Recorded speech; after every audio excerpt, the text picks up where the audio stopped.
Welcome, everyone, to the first session of the Echoes of Aerendir, working title for the series of campaigns set in this world. Um, Also, working title, welcome to Late Night Rollers, the Daggerheart podcast, or just some silly lads playing games. I think in a normal session, we will have you guys say your names and introduce your characters or who you're playing. But since this is the first session, we'll have you guys introduce yourselves when I call upon you. So just to start off, I'm Ethan, the GM for this game, and let's jump in. Opening monologue. Bear with me for a couple minutes as I set the scene for the campaign. All right. Welcome to the world of Aerendir. A world full of stories that are waiting to be told or have yet to be written. Many fantastical locations and peoples inhabit Aerendir's 4 continents, but for this story we are interested in the largest continent, a land with a myriad of landscapes and secrets to discover. This continent is called Hemvind. Here it is believed to be where the primordials first climbed out of the crucible of creation, and where they would later create their divine children called the Deviri, who in turn would create the first mortals. But as often happens with families of great power, a cataclysmic war of ruin between parents and siblings would blanket Aerendir and leave deep scars across Hemvind's surface, destroying much of its civilizations. Primordials were destroyed, their elemental essence fed back into the planet, and the remaining Deviri became what is now known as the Prime Beings, the gods of Aerendir. Believing the mortals deserved a chance to carve their own path, the Primes left Aerendir in the hands of its children and returned to their demi-planes in the Astral Sea. This was marked as the Great Transference. It's been over a millennia since, and the lands of Hemvind have changed much since then. There was once the Age of Elven Dominion, a time where a great continent-wide empire ruled Hemvind after the War of Ruin, but slowly it spiraled into its destined collapse. It was followed by the Age of 1000 Kings, which is remembered as nearly 3 centuries of war as kingdoms rose and fell across the lands, but eventually it produced the political entities and factions we see today. In the frozen north of Hemvind, the Frostburn Expanse is held by a collection of tribes and is considered a wild and brutal habitat. The massive island of Azira sits off the southwest coast of Hemvind and is home to the Asulian Kingdom, a mysterious jungle-filled land which for those who travel there rarely return. To the east is the province of Delica, a place where the natural world still rules and is filled with great forests and is cultivated by druids and nomads. Central and western Hemvind is controlled by the Iridian Empire, a powerful entity that looks to uncover all of Hemvind's secrets and treasures. We begin our story in the year 1087 post-transference, nearly 200 years into the Third Era known as the Age of Unity, a time of general peace that spreads across all of Hemvind. More specifically, we begin along the eastern coast of Hemvind in a region called the Emerald Shores, a massive bay shaped like an arrowhead filled with the tepid turquoise waters of the Cobalt Sea. Characterized by its beautiful shores of black sand that sparkle with grains of nephrite like green stars in a night sky, the interior tip of the Emerald Shores is marked by the Serpent-Tongue Delta where 2 great rivers feed into the sea. This delta also marks an area called Shimmerstone Gap, where the border between the Iridian Empire and the province of Delica meet, which is sandwiched between the delta itself and the northern foothills of the Trophy Mountains. Here, in Shimmerstone Gap, our story begins, the natural wilds of Delica to the south and the utilitarian empire of Iridia to the north. But let's meet our first adventurer. Will, can you give us the name of your character and describe what they look like for us? So my character's name is Leaghy Merkuru. He is a green Dracona, and he's got very nice and long tusks coming off the back of his head. A very defined jaw with silvery, burning eyes. Tall fellow in stature. He stands at about 6 feet 7 inches, and he's also one of the largest people you might ever encounter on the road, weighing in at almost 250 pounds of just pure muscle. He doesn't wear many clothes. He's got kind of like nomadic robes on with a nice little necklace pendant, and he's got a really big bow on his back and a quiver with some scales on the back of that quiver. And with him he has his trusty companion Nina, who is his beast-hound companion.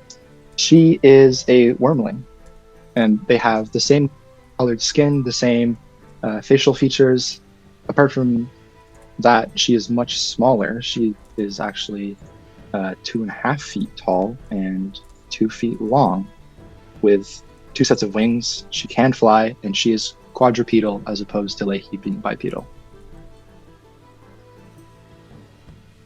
Incredible. Welcome, Leaghy and Nina.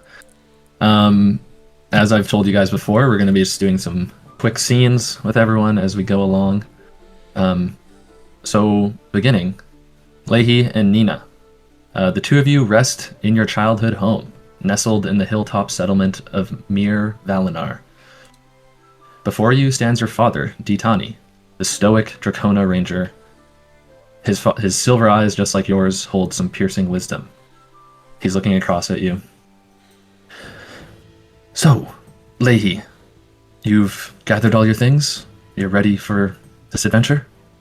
I believe so. Okay, good. I'm sure Nina is ready by your side.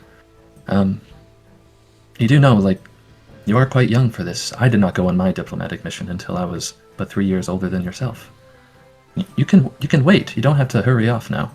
Are you sure you want to go? Fear not, father, for I fear nothing but the things of the sea, and I have no intentions of going anywhere near those. Your confidence knows no bounds, son. Well, myself and your mother, we will see you off, and I'm sure you'll have a great journey seeing the world. As we cut from there, you leave your home village, off on a mission to explore the towns and cities of the region, building connections, diplomatic people of the land. You find yourself arriving to the settlement of Lucer Garak, a settlement which is inside of a dormant volcano called Cinder Peak that manages and monitors a large rift to the fireplane deep within its caldera. As you enter the town, or the settlement, you are greeted by the council from the Lusac Concord, which is a kind of druidic enclave that spends much of their times in Delica. They have red and orange robes that drape, and they look like wise druids. But the one that approaches you is a little gnome. He has ginger hair and this little tuft on his head. He has these matching fiery robes that matches his hair. And some little spectacles and a spell book. You can see he's more of a wizard rather than a druid. And he goes to approach you. Well, welcome, traveler. What brings you? Who are you? Welcome to our settlement here. Well, the archer's name is... And he kind of takes a pause, and he looks over at Nina and he's like, what's my name again? Okay, yeah, wait. The archer's name is Leaghy Merkuru. And I come from... Where do I come from again? He looks over at Nina again. Oh, right. I come from Mir Valinar. I'm here on a diplomatic mission to meet people and make connections. Well, that is lovely. Well, nice to meet you, Leaghy. My name is Perry.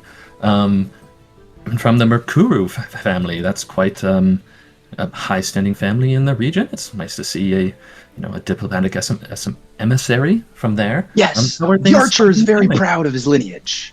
The archer, yes. And your friend here, they repository of information for you, or who's this? As he gestures towards Nina.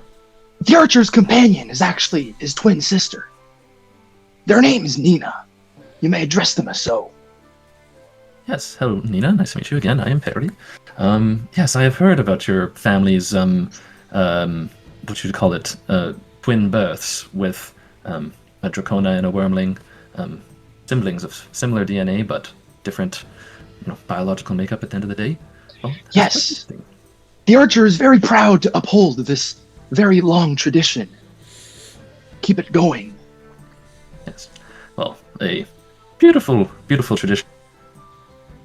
We love your unique folk coming to visit us here. Anyways, you're welcome to our settlement, and I hope you enjoy and have any questions. And that scene wraps up, and we jump to, you have now left Lucer, and you're kind of in the Elder Woods, making your way down the foothills of the Trophy Mountains. And like a proper ranger, you're kind of staying off the beaten path, keeping an eye out for things. You don't need a path, you can find your way just fine. But at one point, Nina by your side, the frills on her neck kind of like stand up and stick up these spikes, and you recognize that as her sensing that there are elementals nearby. And she kind of points over to a stream through the trees. Nina, what is it you sense? And I kind of, we have our telepathic thoughtness. Is there any indication of what kind of elemental it might be? Or what kind of disruption? I don't think you can tell exactly what kind, but she, like we talked before, has a bit of a sense for elementals. But she seems to be pointing towards over like a stream or a river bank that's through some trees. What do you think, Nina? Should we go check it out? I'm assuming she just starts crawling forward. Yeah. Okay, I'll cover you. And like he kind of jumps up into the trees to see if he can get a nicer vantage point on the elemental. Maybe see if he can hear anything or smell anything. Yeah, you climb up to a tree to look out over this riverbank, and you see 4 earth elementals kind of climbing from the mud, made of this mud and river stone, and they're lunging across the stream kind of away at you. But Nina and yourself can jump into action. What are some like attacks and moves that the both of you kind of do when you're fighting? Well, being level 1, I don't think there's much we can do. You mean like tag team attacks? Yeah, or, just you guys are fighting some elementals. Show us what that kind of looks like. Okay. So we're both in the trees, or assumingly so. Yeah, you definitely, because you're ranged. Yeah. I'm gonna have Nina like go up and try and claw at one of the elementals' face, try and like not blind it, but make it so that they can't spot me as easily, like kind of get in the way of it in their face. And then as she lands, I'll kind of try and fire an arrow.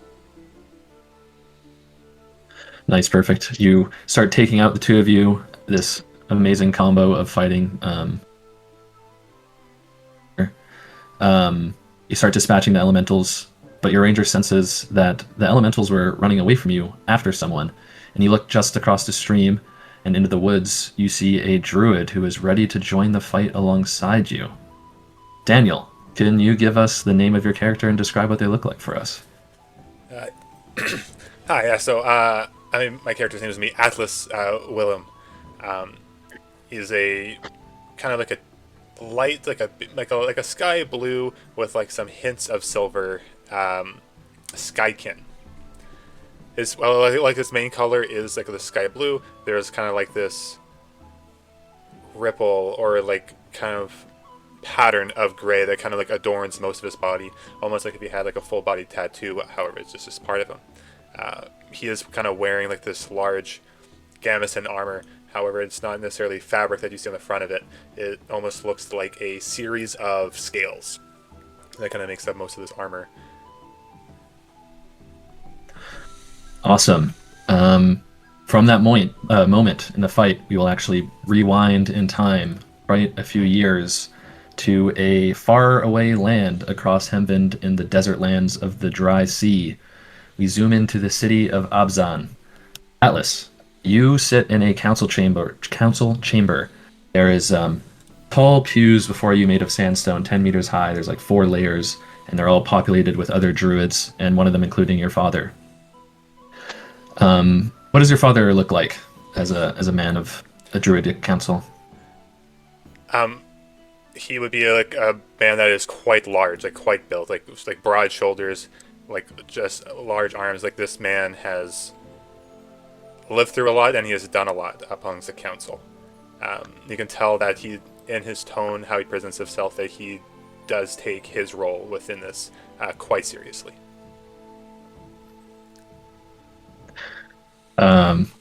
Awesome. Sorry, I'm laughing at Zach's joke he just made. So yes, your father looks down on you with some, very deeply caring eyes. But the center of the council chamber, a wise elf is looking down upon you. He's got these big bushy gray eyebrows. Well, we are sorry, Atlas, but you're not ready for the water trials. You just currently lack the qualities required. So he looks down at you and says that.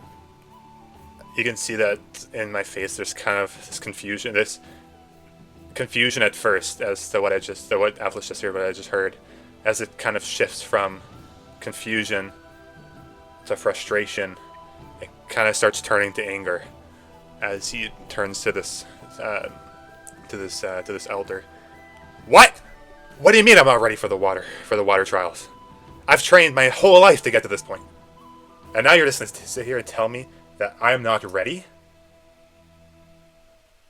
Atlas, your fire to learn, as you're showing us now, is obviously great, but before you do the water trials, you must harness this energy, this flame inside you. Try to remain calm and build these qualities of a stoicism that the druids of this council have. He kind of looks over to your father, and like you look up to him to see if he backs you up, but he nods. Atlas, I'm sorry. The council's right. You need more training. Father, what do you mean? I've done everything up until this point. I've trained night in and night out. I've followed your teachings to the word. I have gone for perfection. You've seen it. You can't do this to me. This is all I've ever wanted. Please. I know, son. But some things in life have to wait. And we move on from there. Atlas, discouraged with the council's decision, in that moment, decides to head off on himself and do his own studies and return to his home city when he is stronger, more powerful, and will show the council how strong he is. But many years have passed after traveling far and far from the desert city. You find yourself settling in the druidic enclave of Lucer Garak, deep in the Cinder Peak Mountains, or deep under Cinder Peak Mountain. And you join the druidic enclave of the Lusac Concord. Here in Lucer, you squire under the lead wizard. His name is Perry, a fiery gnome with ginger hair to match. In this scene, you are in Perry's office doing some routine studying, and he is teaching you how to tame an elemental rift. Let's see if I can get back into Perry's voice. Well, you see, it's more higher. You see, Atlas, you have to harness the energy of the rift. You have to imagine it as a fire that you can wrap yourself around to. Do you understand this? How to harness its energy and mold it to your own way? As like I'm kind of my arms out trying to use my. Yeah, you two are like practicing. Practicing. I'm in position. Like, I think I do. I got this. I know I do. Perry like makes like just this like small little fiery rift, and you work to like close it to tame it with your magical energy. Like straining a bit to learn this new way about it. Yeah, but you get it, and Perry looks at you. Atlas, it's time. I can't figure out what voice I'm doing. It's time for you to go on a mission. Yeah, where? Well, you see, us at the Concord, we've been feeling a shadow coming over Delica recently, and we think these rifts are appearing all over. Not as big as the one under the city here, but the rifts are rifting and they're popping up, and we need someone to go around and close these rifts and study them.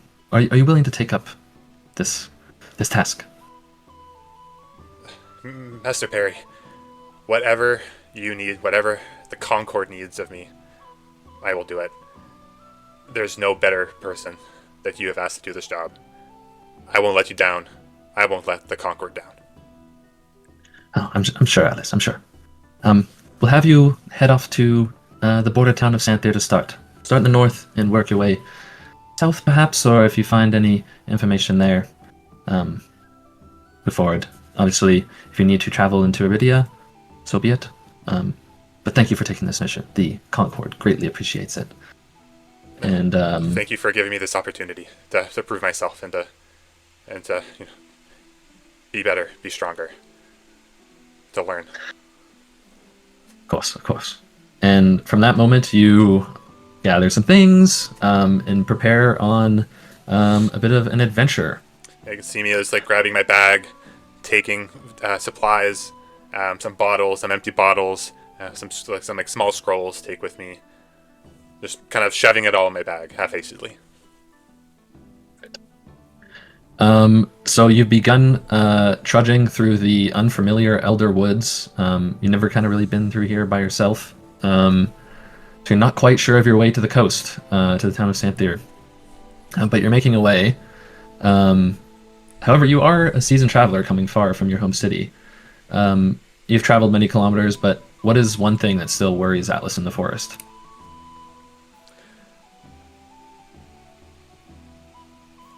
I think what worries Atlas about the forest, Atlas has really only really known the desert and kind of the openness of it all. I think what Atlas be most uncomfortable with is kind of the feeling of being kind of trapped within the trees. Like That's good. That's good. Yeah, I know what you mean. In this moment, in the Elder Woods are old and ancient forests. The trees are gnarled and blocking out most of the sun. And in this moment, you start to feel that panic again of being locked in. But you hear just to your right the trickling of a stream.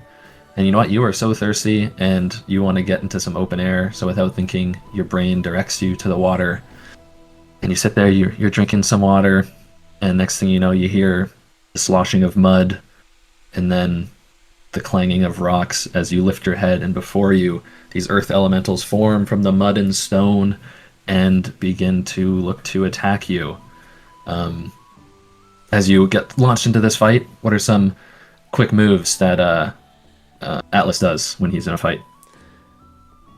I think what Atlas initially does, he kind of tries to assess the situation, kind of looking around and see where I'm able to go. Looking down at these elementals, these 4 elementals coming towards me, his first instinct is going to try to immobilize them as best as he can. So you get going on that, and you feel a bit outnumbered, but quickly an arrow flies through the back ahead of one, and then you see this little 2-foot-long wormling weave through the legs and start chomping on another.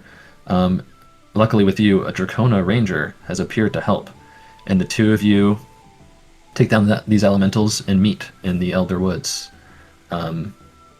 Leaghy, meet Atlas.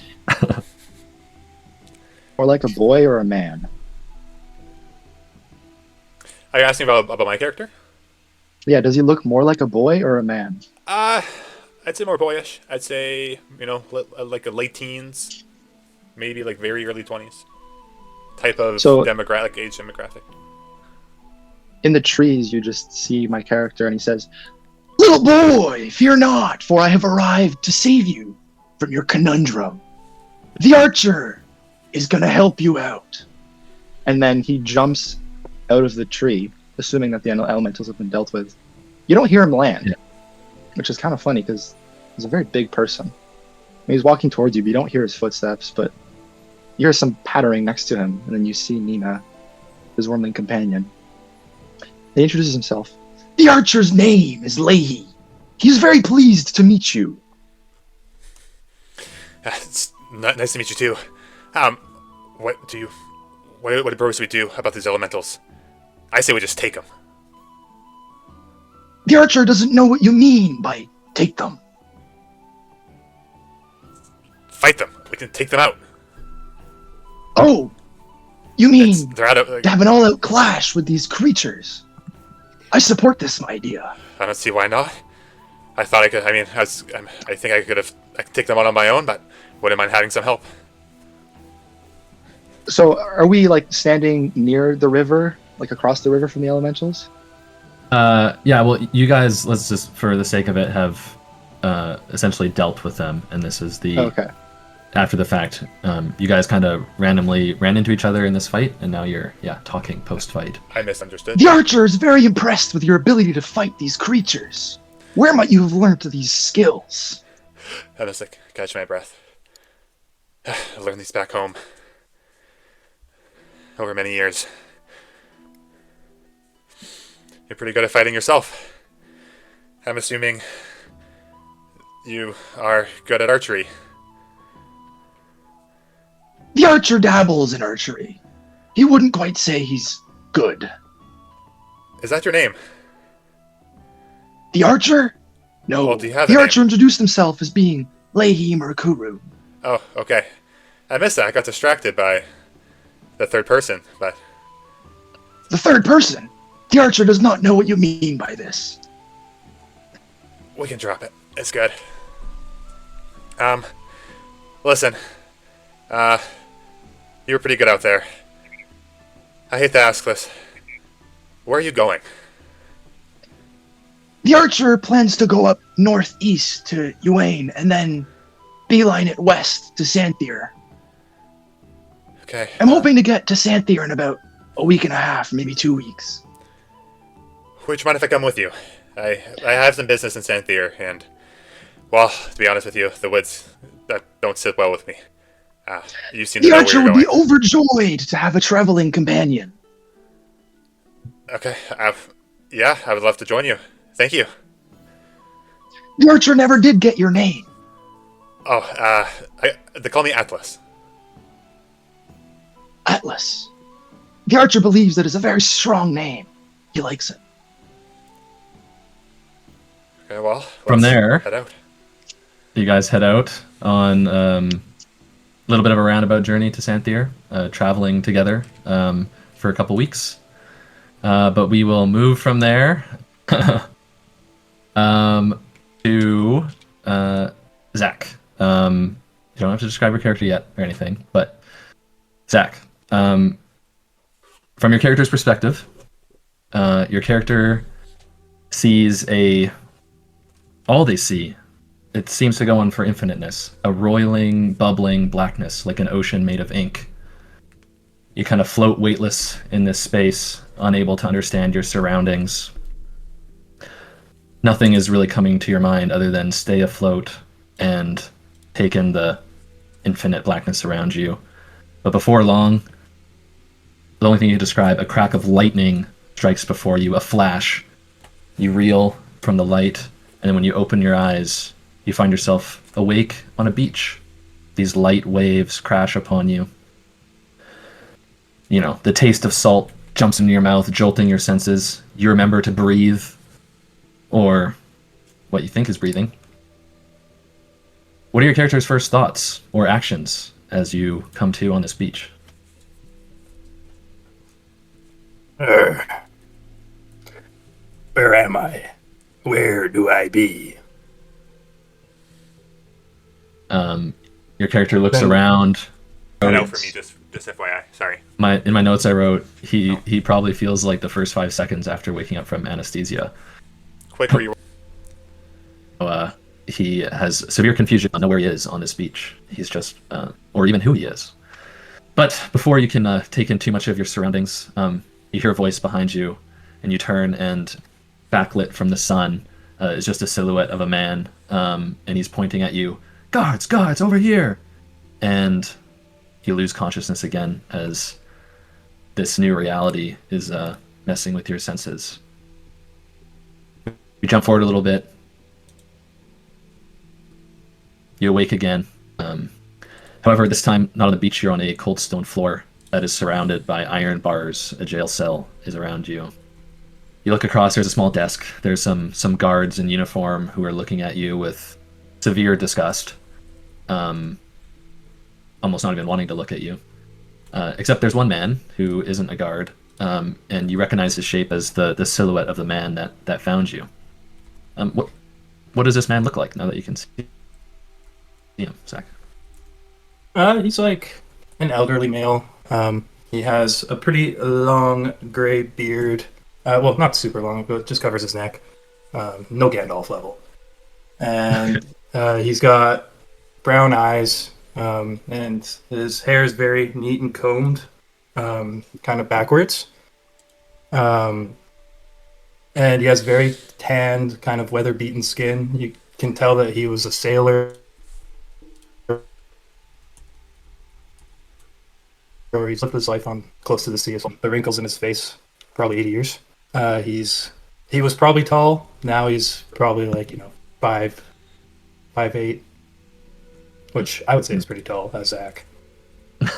And he wears red robes, and he has a pendant on his chest that has like the symbol of a lighthouse shining a beacon etched into it.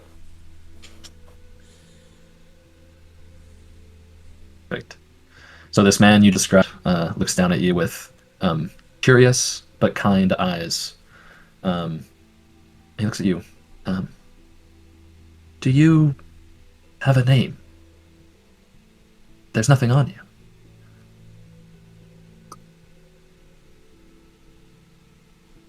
Glint. Glint. Glint. Okay. Well, it's nice to meet. Oh my god, I'm blanking. Marcos. My name is Marcos. I found you on the beach.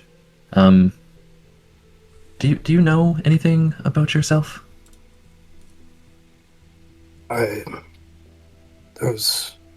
There be a war. He looks at you quizzically. Is that a word? More, I guess. Yeah. There, even in the age. I don't think you're as dangerous as the guards think, Glint. Is there anything else you know about yourself? A war? I feel I'm no scientist. I'm a man of faith. Hail the judge. But I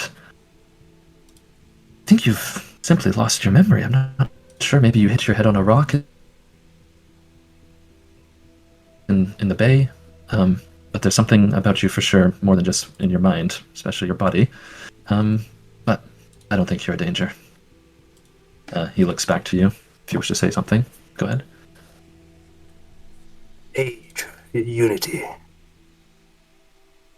And then he kind of like starts to not lose consciousness, but like gets a little faint. Yeah. Move on from there. You spend the next time in the cell, kind of blends. Your concept of time in general is pretty out of whack. But you befriend this elderly man named Marcos, and you develop a pretty close partnership. Being a man of Vindor the Judge, a kind of cleric or seraph, so to speak, he knows a little bit of magic, and he kind of teaches you some things, and you guys build up quite a good bond, actually. Over this time, the guards start to realize that you aren't causing any trouble, and Marcos says, "Why don't you come work for him at the lighthouse and be his apprentice?" So you get released, and you go to live at the lighthouse. We'll fast forward a bit of time again, and you've been Marcos's apprentice for some time, and you've discovered you're living at the San'Thir Lighthouse on the coastal waters near the border of Delica and Aerendir.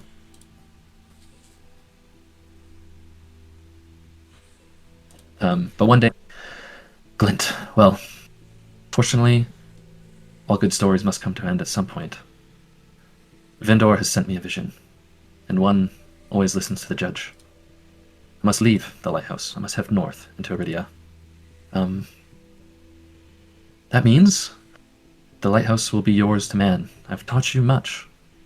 I think you're ready to man the lighthouse. I think you can do this. Continue building your name for yourself in the town. What do you say? How do you make a light again?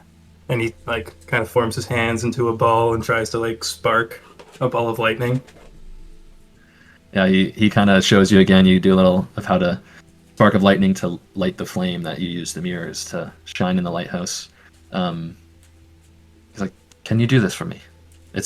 I'm sorry to leave you, but I have to go."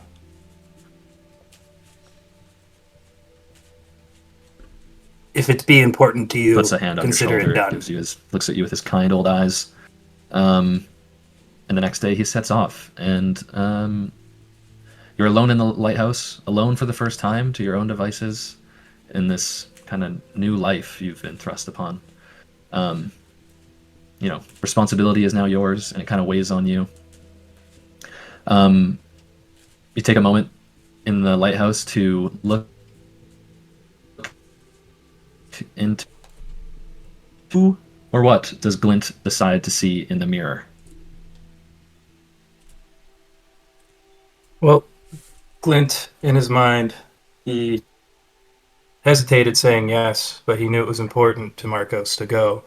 But he knew the guards didn't like him, and that him being alone there might be a bad decision. So he decides to take it upon himself to take the form of Marcos. As you look in the mirror, your facial features form into the elderly, kind man that runs the lighthouse in San'Thir. You finish kind of your day's duties, and you head to rest as this night a nightmare takes hold of you.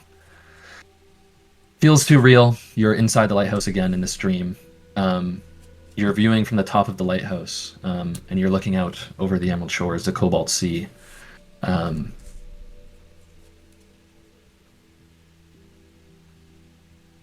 And thunder crack in the distance, flashing light of tons of lightning. And this power, it kind of, you feel it in your chest from the lightning. And a tinge of gloom lurks over you. But then in these waves in the stream, you saw a small little rowboat. It's amongst these waves, riding them like a 5-year-old on a bull. And then you panic. You need to shine the light for them. You're trying to start the fire in the lighthouse, set up the mirrors, but everything is seeming to fail, and as most things do in a dream. You try to follow the boat. It's heading for the rocks. Panic is overcoming you. The boat rises on the crest of this massive wave right before impact, and we'll cut from there back to the caldera of Cinder Peak in Lucer Garak, where the rift to the fireplane roars beneath the rock. So we find ourselves near the smithy in the settlement of Lucer. Harnessing the flames from the rift, a great forge burns like the fires of a sun. Nearby, Damien rests and has a dream. Oleg, could you describe, sorry, spoiled it, Damien and what he looks like for us? Yeah. So Damien is a 24-year-old Emberkin, standing at 6'1" with a very strong build. Hot skin mixed with many years of working in the forge. Upon himself, he tends to wear black jean vest with gold hues. The vest is typically not done up as he gets overheated working on the forge and all the roaring fires and melted metal, with a golden sigil on the back of it. And he has a thick pair of pants and boots, and he has kind of a utility belt across his waist that typically holds a smithing hammer and what looks like a toy slingshot, but that has been kind of modified, but more just to preserve its meaning rather than for functional purposes, where he kind of built the metal casing around it essentially to hold the original slingshot intact. Awesome. As Damien rests this evening, Damien has this recurring dream he's been having.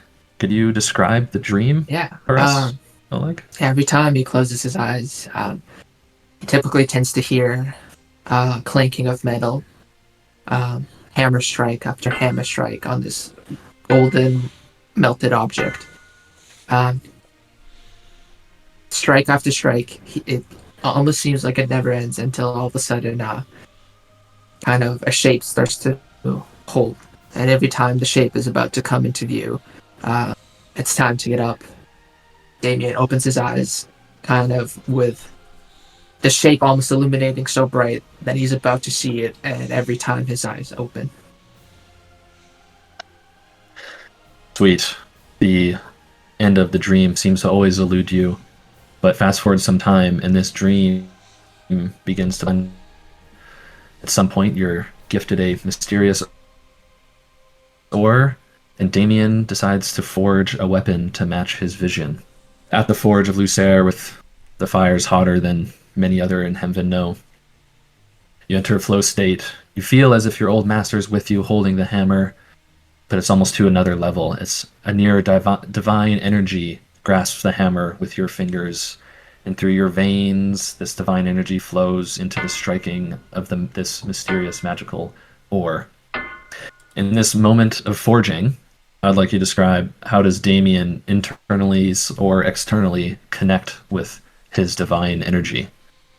Yeah, as the last few strikes hit the metal, um, the forge and his own kind of lava-like blood and skin begin to boil a bit more than it typically is. Um, and as it almost feels like the forge is about to erupt, and his own body's also about to erupt, he hits that final strike as uh, the ore finally takes a shape of what looks like a large top of like a hammer head. You're uncertain of it. It's new. It's scary, but it's exciting.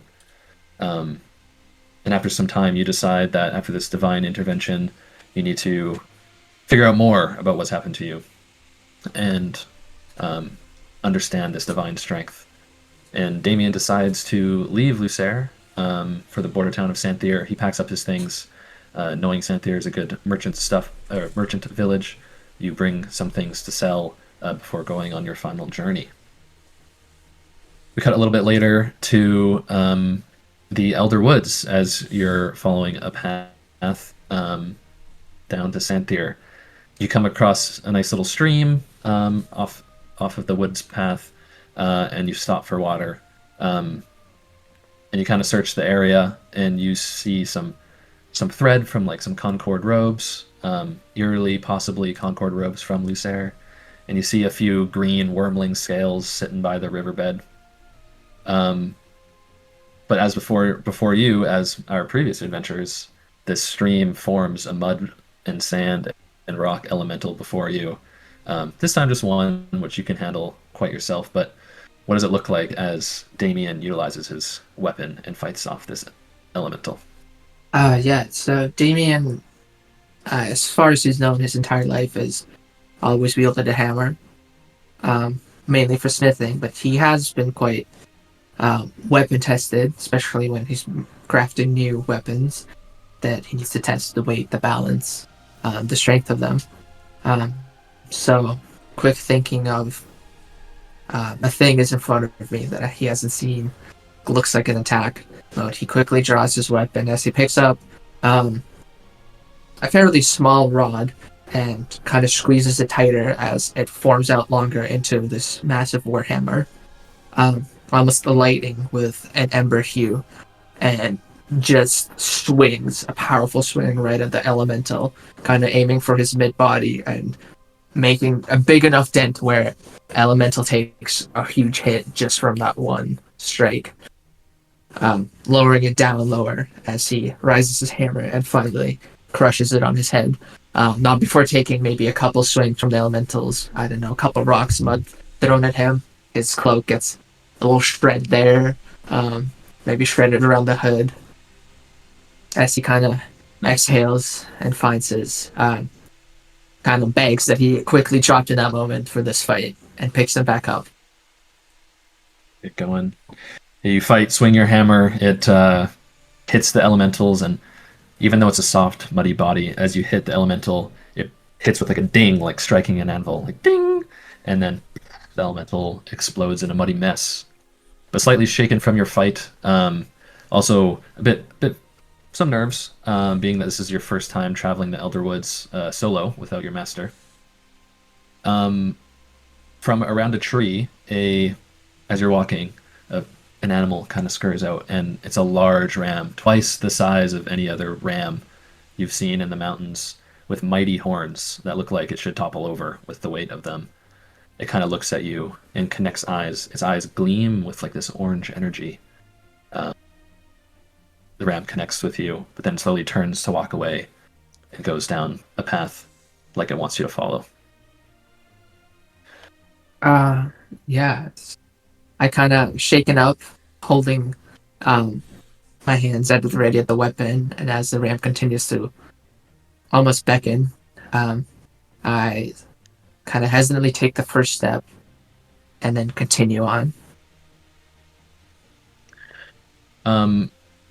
At this point, it's kind of out of the plan here. I'm just kind of curious. Has Damien, how much research has he done into divinity stuff? Does he have an idea who his possible patron is right now, or? He has a decent grasp of kind of guessing, connecting his vision of smithing and working at the forge, his master, worshiping that god, and kind of that orphanage that he grew up in, having a single kind of major patron.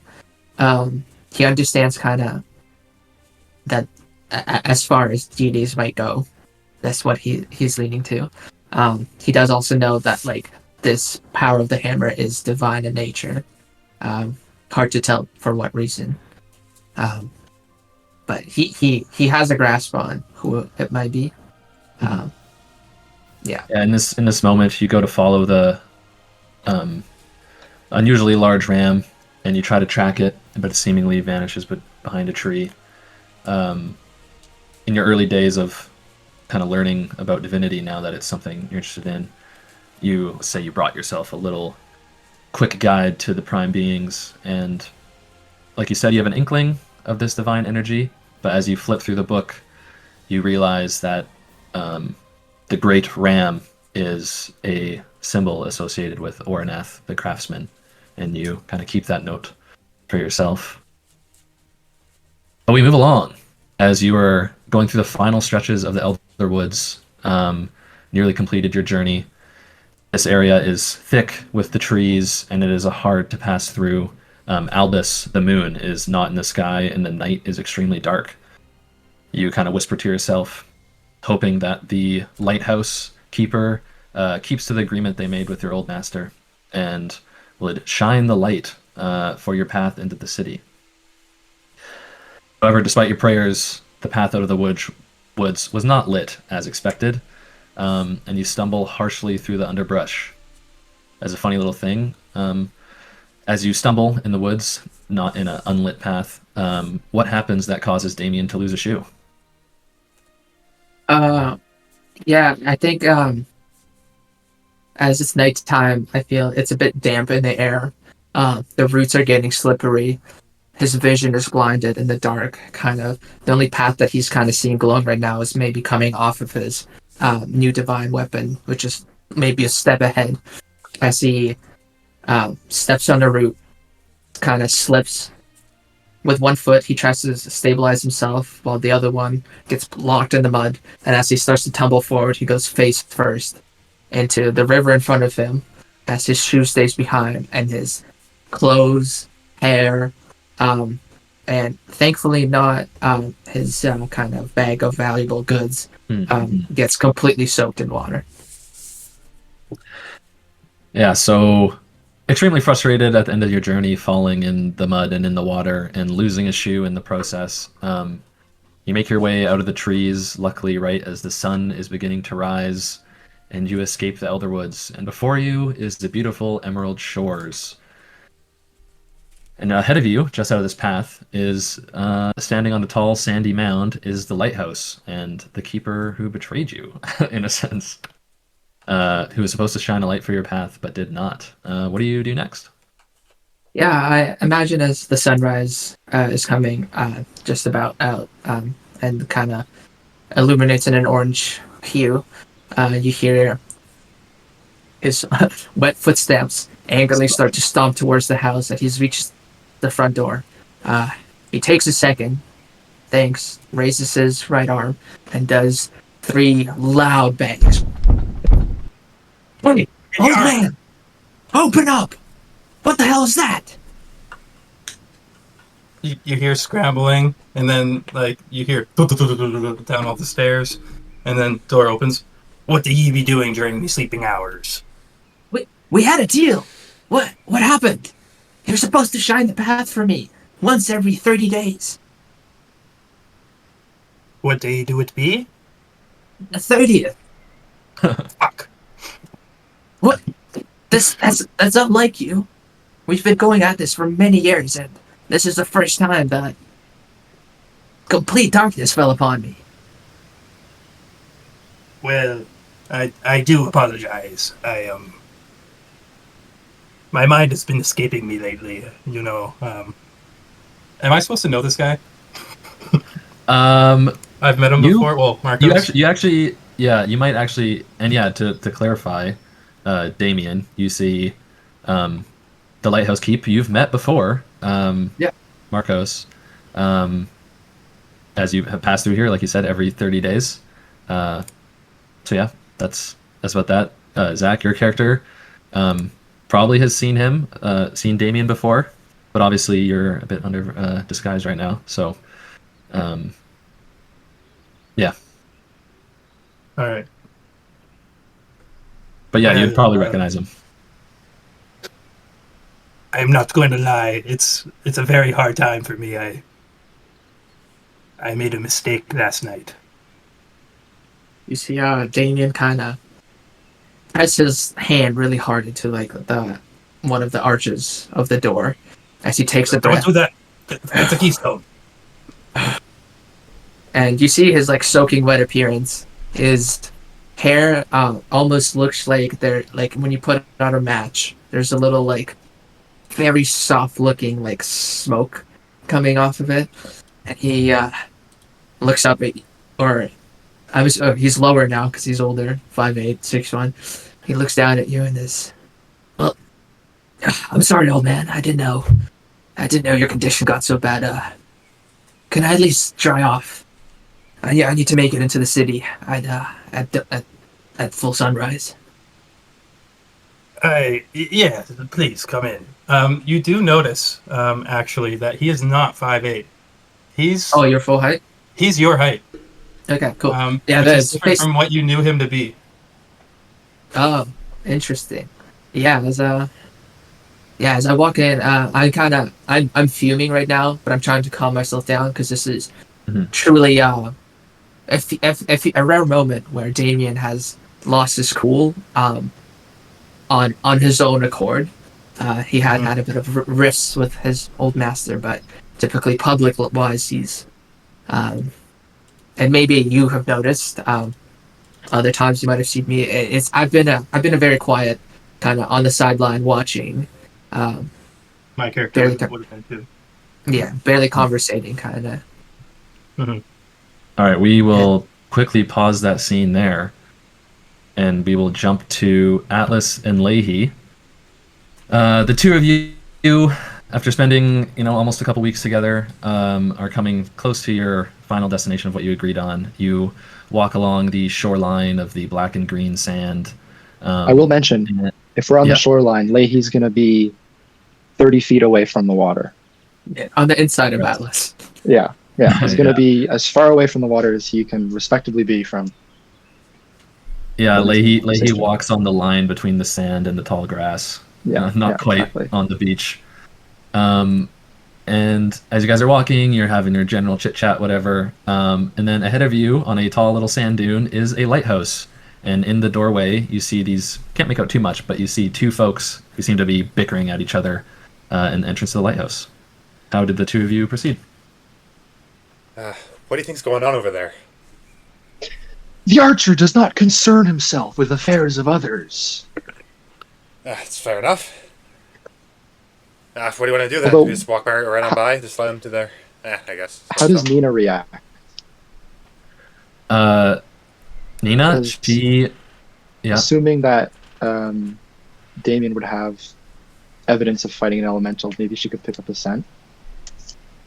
Oh, yeah. That's a good point. I'd say Nina looks like slightly intrigued by one of or both of the characters by the lighthouse. She'll follow you if you're skirting around, but you can see her head and she's like moving a little closer. Like a pointer dog, just like... Yeah. That's literally how I imagined her in my head. It was like a pointer dog, except it's a wormling. Yeah. The archer does not intrude on other people's affairs. He does, however, believe that these affairs might involve him. What makes you say that? He just looks at Nina and looks up. I think it might be in our best interest to ask one of these fellows where they've been recently. Yeah, kind of. Atlas kind of looks around. Never been here before. Has very little confidence, but can't quite show it. Turn to you and kind of just say, "Well, yeah, you seem to know. You seem to be confident with this. You seem to know where you're going. Let's head on out that way." All right, you guys walk over. Damien, as you're about to kind of step into the lighthouse to dry off, clean yourself off, slithering behind you that kind of starts weaving between your legs is this little green-scaled wormling. Kind of catches you by surprise, both of you.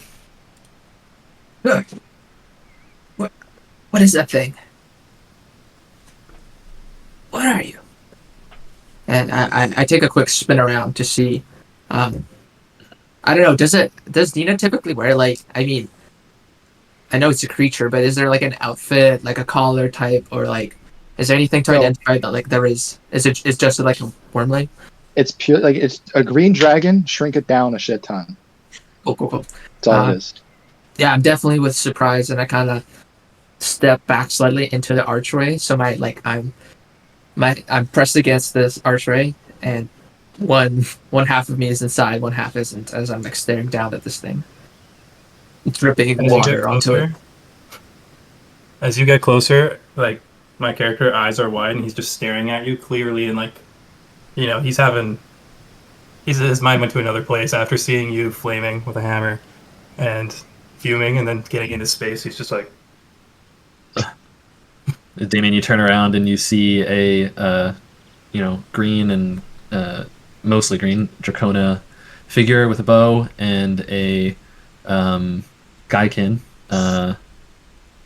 young man with some robes. And as you you recognize the thread of the robes and the scales of these two Dracona folk match what you kind of found by the riverbed on your journey through the other woods.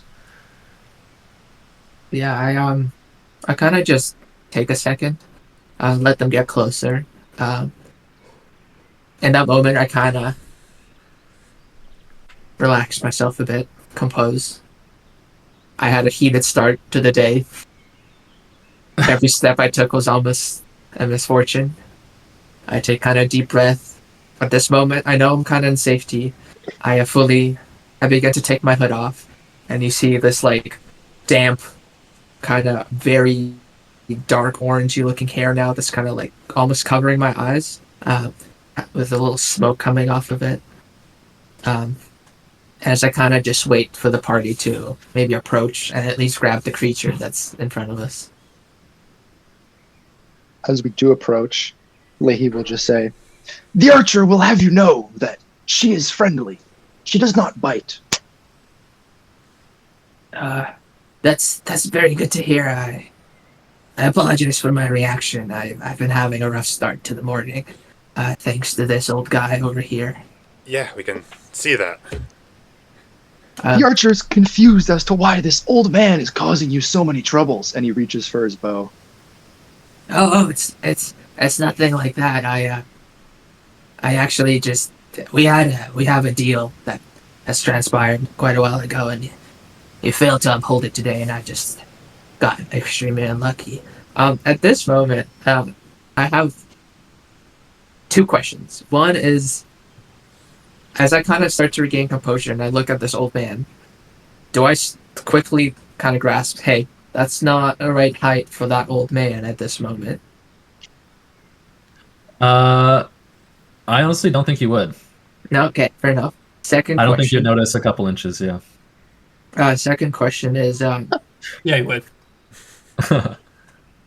I've had dealings with Atlas before, as part of our some of our backstory connecting questions. Yes, I forgot about that. So Atlas, you actually, with the hood off of Damien, you actually do recognize him from your time in Lucerre as the smith that worked in the city. Oh yeah, it's you. Oh, it's funny seeing you here. Hey Atlas, I didn't know you left town. Yeah, Perry. You met Perry. Some elemental rifts have been kind of popping up. The Concord needs them dealt with. They sent their best and brightest to go and deal with it.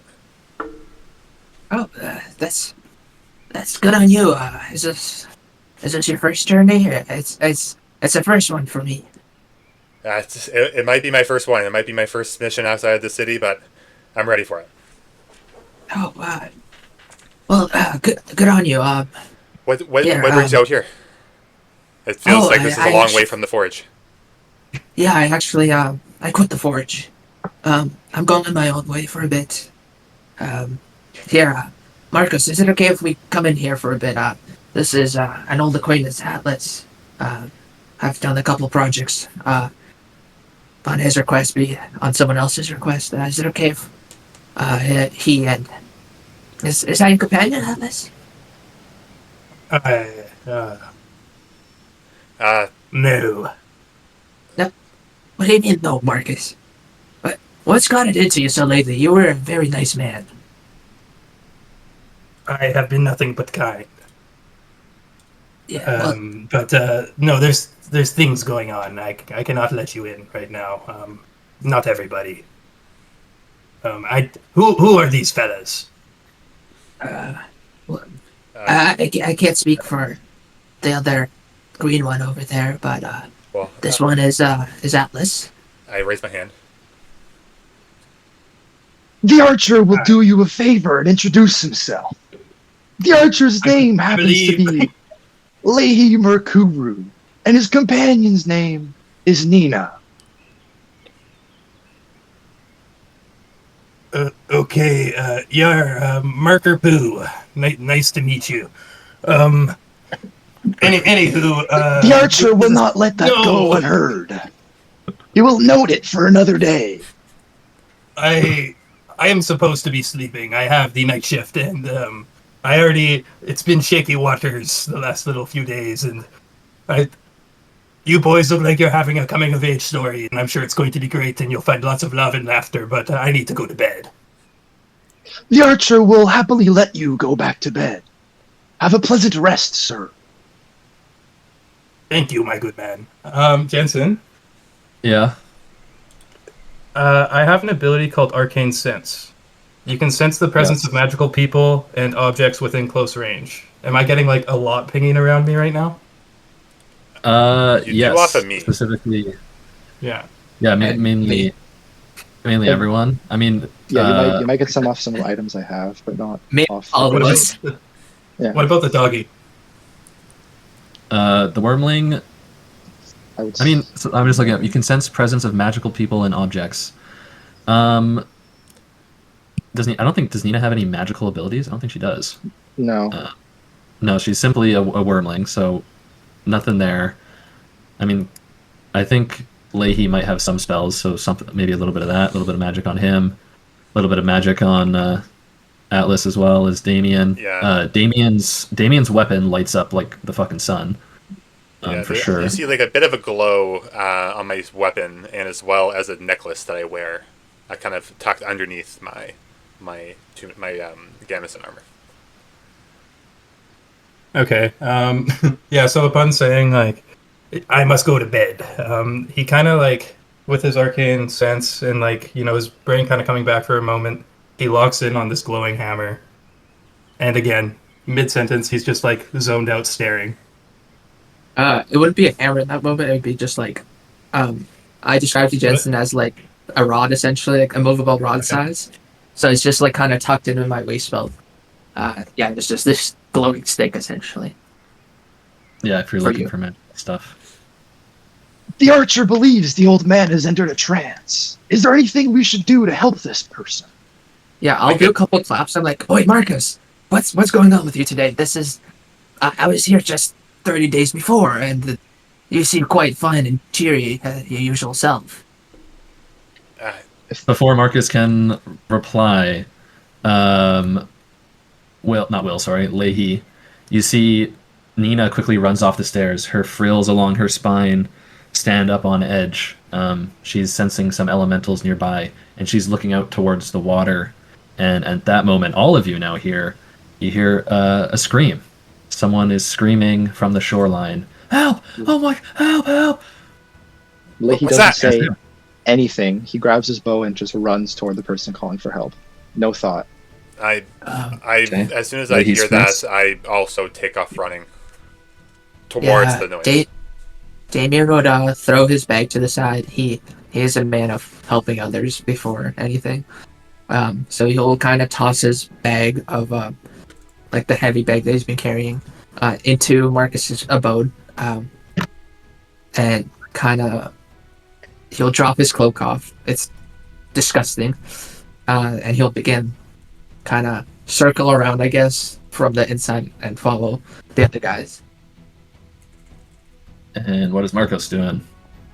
He comes to upon the bag being thrown into his house, and he's like, "Hi!" He grabs it by the handle, puts it outside of his house, and then he follows. All right. You guys look around the back of the lighthouse along the shoreline, and then this rocky corner of a tiny little bay here. A boat lay shattered with bodies strewn around. It's about a small rowboat, similar to the one Marcos/Glint might have seen in his dream last night. And a man is yelling as he is surrounded by a horde of sea crabs, and amongst them a large monstrosity humanoid made of coral and sea rock as they attack. Not concerned with the guys running up behind, so if someone wants to make a first move, we will probably jump into a bit of a combat thing. Leahy will fire off a warning shot. Just see what happens. Just like to a boulder nearby. No, to like, assuming the humanoid creature is standing to between its legs on the ground. Okay. You fire the warning shot, and it doesn't even really acknowledge it. It keeps pummeling whatever's in the boat, the crashed boat. In that meantime, oh yeah, go ahead, Daniel. I have something. So all these crabs. So they're all like how big are these crabs? They're like, a normal West Coast crab. Okay.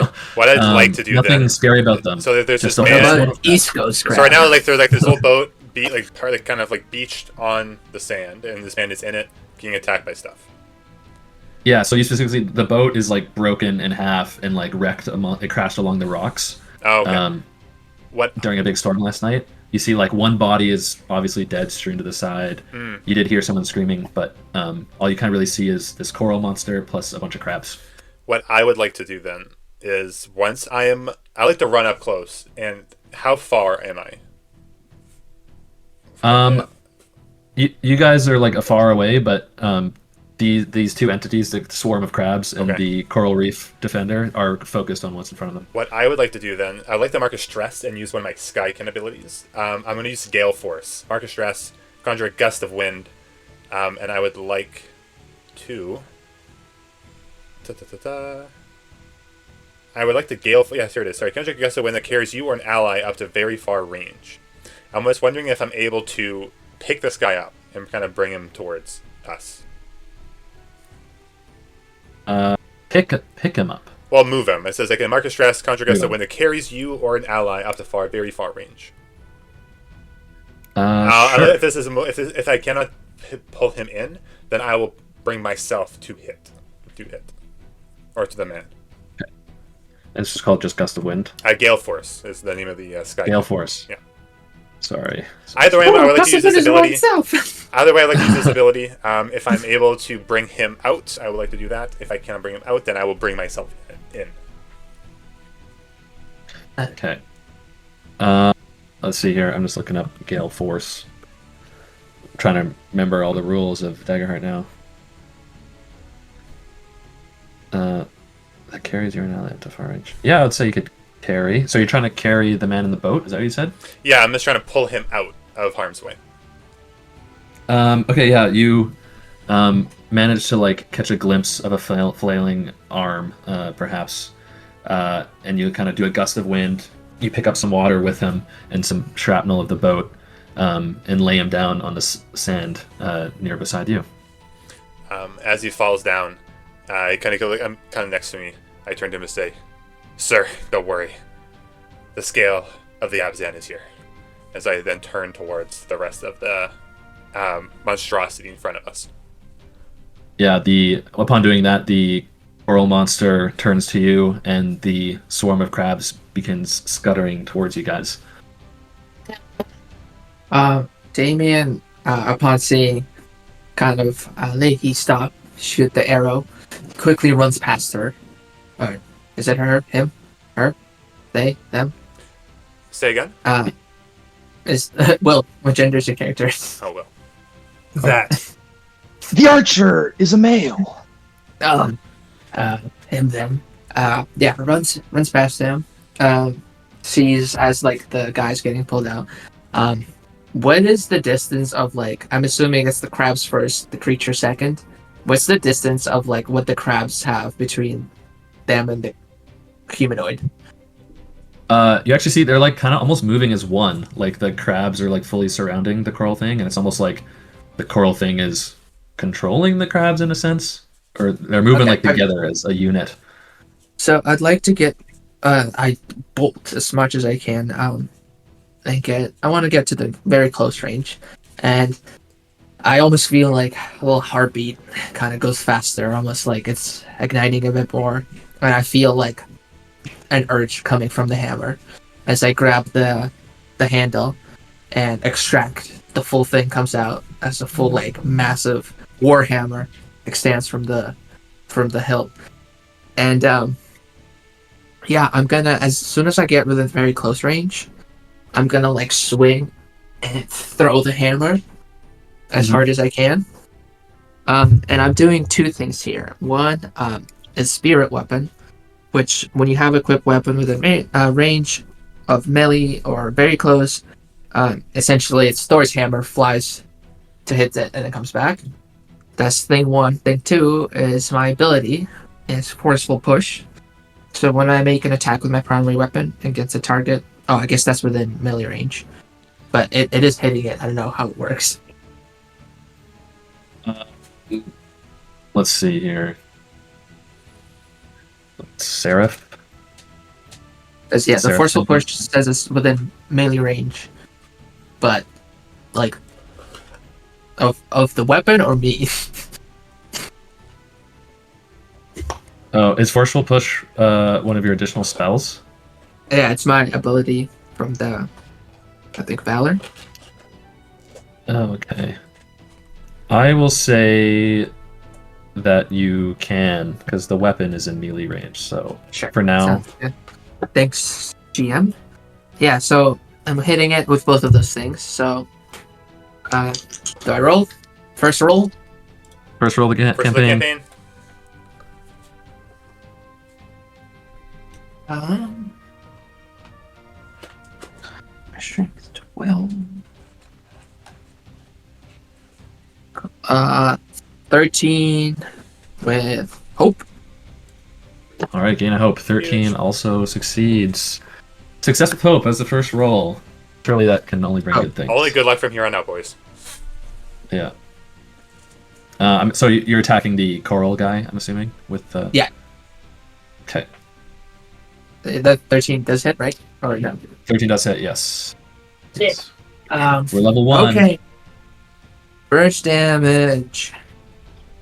Let me see. Let me see what we do here. Monkey see, monkey do. Okay, so exactly. So first thing is, I have a D12 for my damage dice. I have a D6 for forceful push because I succeeded with hope. Yeah, that's all for now.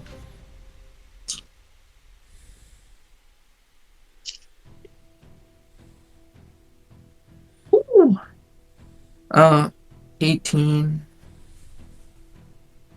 18. Holy.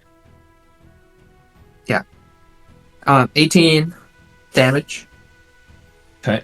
And it gets pushed back, I guess, to the close range of the hammer. Okay, I see. And comes back. Okay. Cool. Nice success with that. So you hit him with the hammer, he kind of flies back a little bit, but the crabs continue running towards you folks. Anyone else?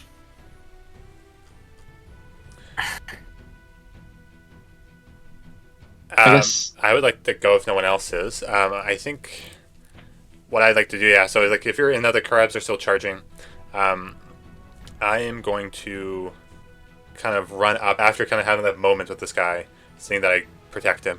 Turn, start running towards this the monstrosity, and if I'm able to get within close range, am I able to get within close You range? get within close range to the. You can get within close range to the crabs. You'd have to make an agility roll to get within close range of the Okay. reef monster. I would like to try to make an agility roll then. Okay. It's the DC 10. Yeah, just roll agility. Roll. Just don't roll a 7 with fear. That is a 12 with hope. Oh, nice. Nice. Take that hope. Take that hope. Success. And then from there, I'm Yeah, gonna unsheath my blade. It's kind of like a curved, it's kind of like a thin like scimitar, but even more crescent shaped. As I'm then gonna throw it at the monstrosity, at the coral monster. Perfect. Make an attack. It's a 17 with hope. Dang. And roll for damage. That's just a simple D8. I am. That is a 5. 5 damage. So Bing as bong. I take my blade and I throw it to this monster, as soon as it kind of like strikes and either like stabs into it, like pierces into it a little bit, it disappears and reappears immediately back in my hand. Okay, Oh. perfect. Very cool. With that, I'm gonna spend a quick fear. At this moment, the crabs move up into your guys' feet. And when the crabs are all around your feet, and within melee range of you guys, other than Atlas has moved forward. You guys have disadvantage on attacks against the coral monster, but not the swarm that's around your feet. And they will make a quick claws attack on Damien, who threw the hammer. It's okay, it's only crabs. I'm assuming your evasion's better than a 6. Not by a lot, but yes. Okay. You survive that one. What's Glint up to? Or Marcos? The old man in the back. Oh. Ooh. And I am so fucked as he looks at the boat that's crashed on the beach. And then he pulls his whip out from his waistband and he spins it around to try to basically I have an ability. Why am I picturing on like my a magic whip. mic kind of spin?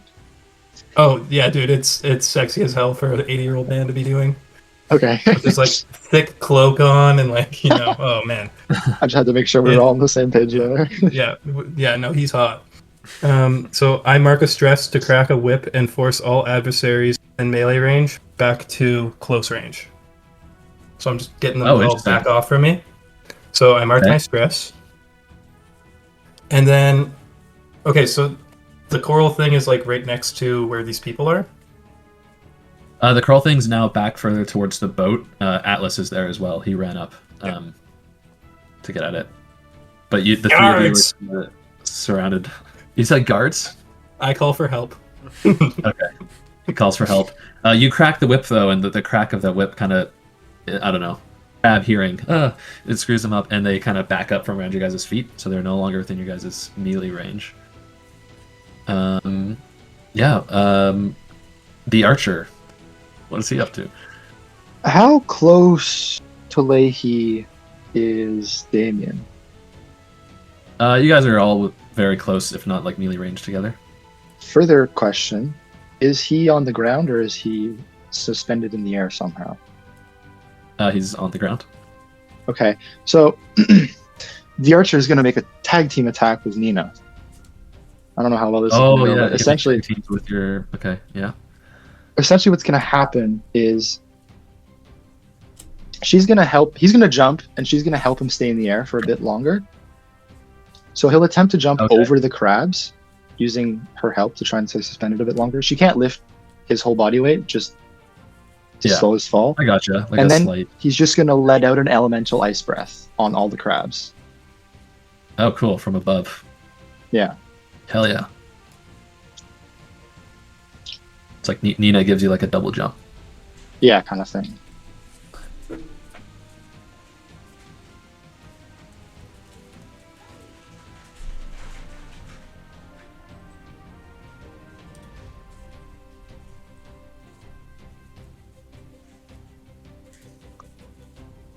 Da-da-da. Are you rolling to attack, Will? Or have you cut out? Oof. Okay. Instinct. That is a 10 with hope. That's you needed 10, DC 10. You guys are on a roll right now. Successes with hope Very across cool. the boards. I get hope. And I'll roll for damage. Where are you?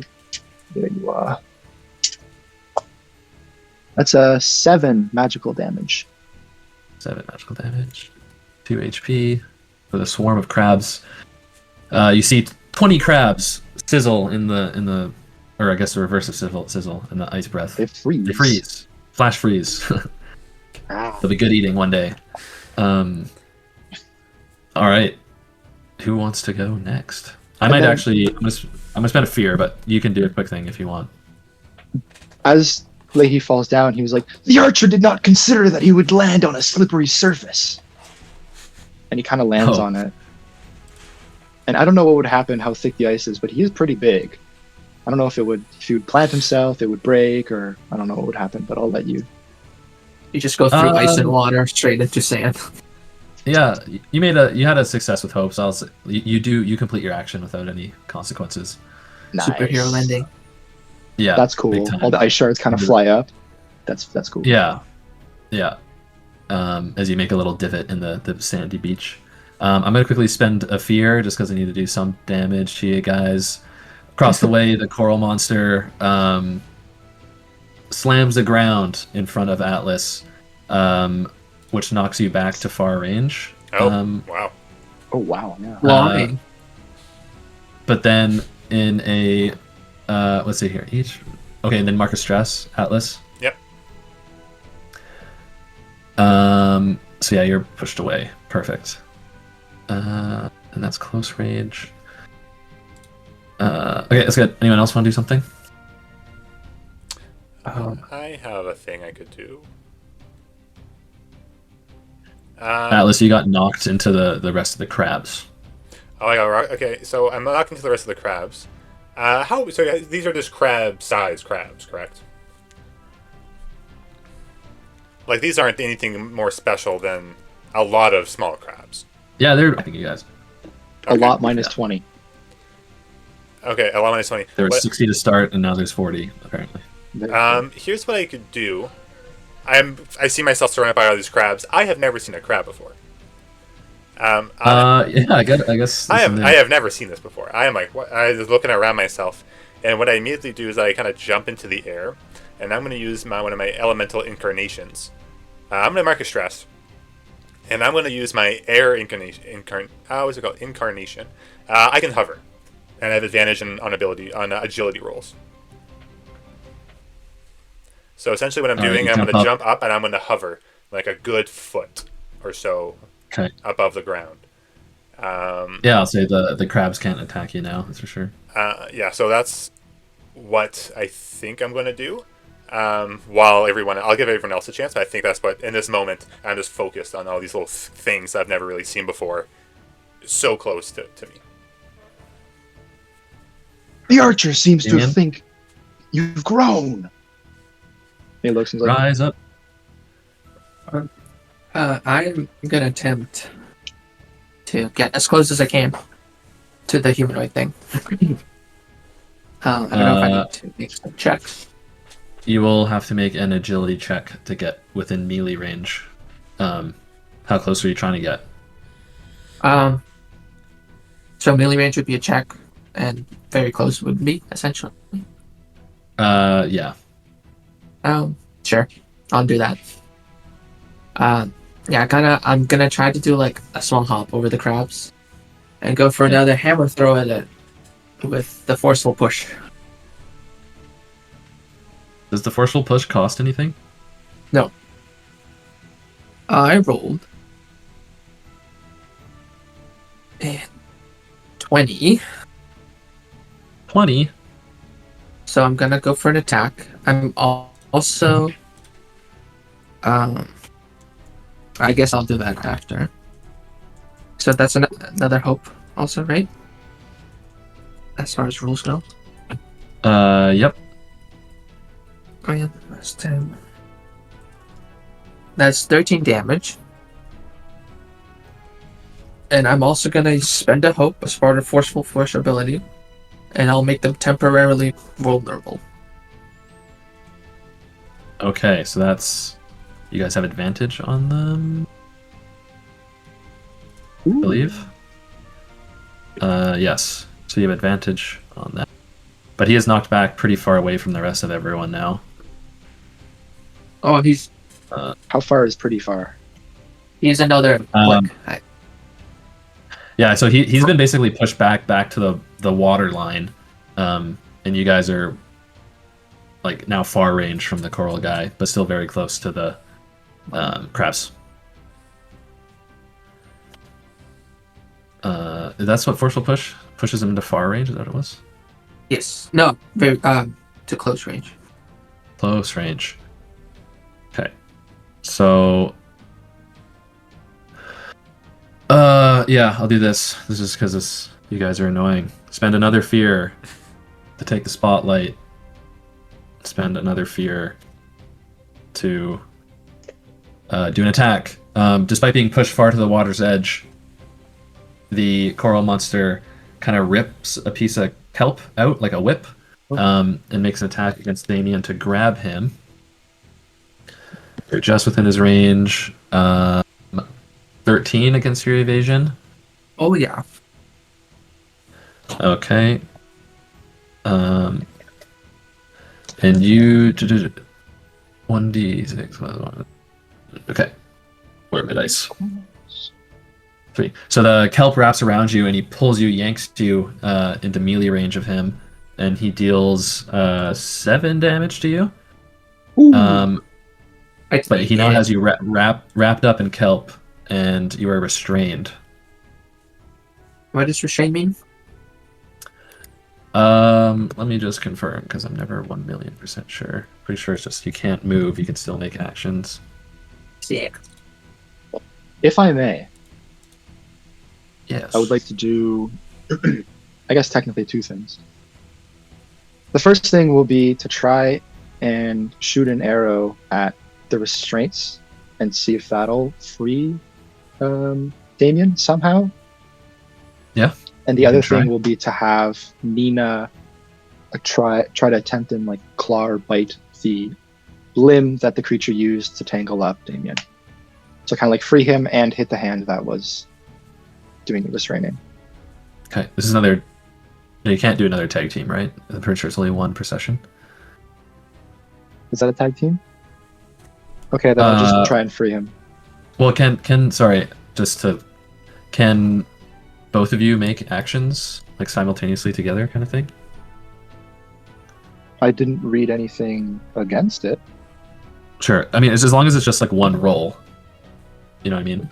It's not like 2 rolls and you take the best, because that's like how tag teams work. Well, I was gonna do 1 roll for the arrow and 1 roll for the claw, is what I was thinking. Oh, because okay. Like 2 separate. Yeah, I need to read attacks, up more. Yeah. Just Sure. timed at Yeah, the yeah. same time. Okay. So the first roll I'll do will be for the arrow, which is it's 2. 18. Nope. 19 with fear. Okay. Uh-oh. That's our first time, I think, today. And then Yeah. for the claw, that'll be. I don't think she gets any bonuses. No. 14 this year.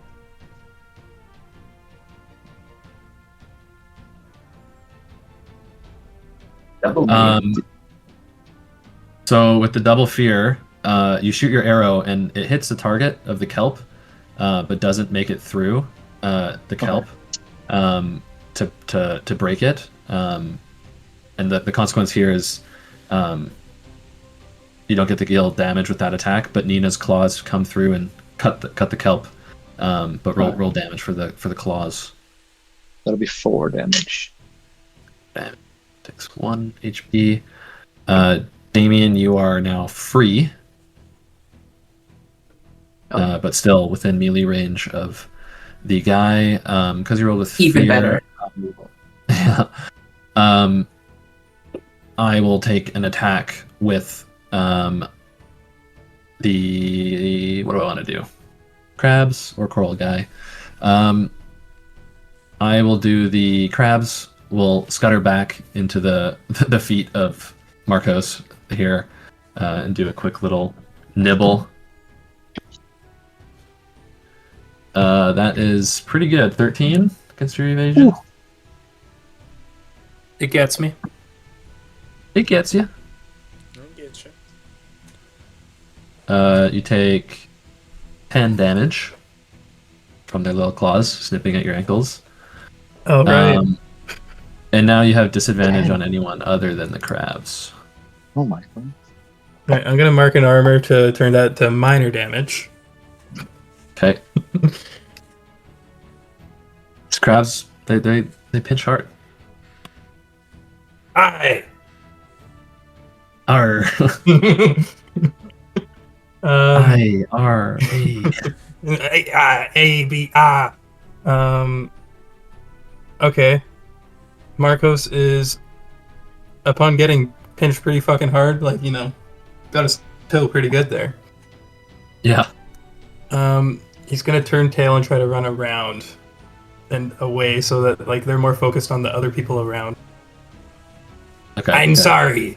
As he starts running away. You just completely disengage. Oh man, where are you going? This is terrifying!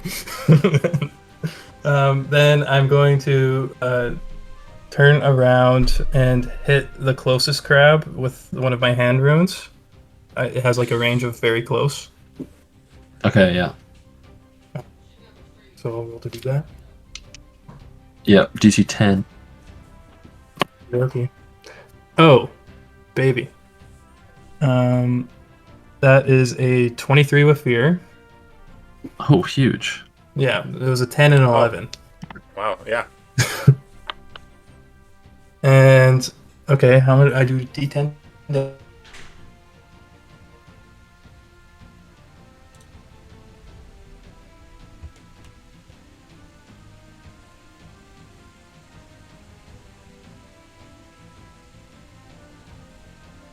Damage.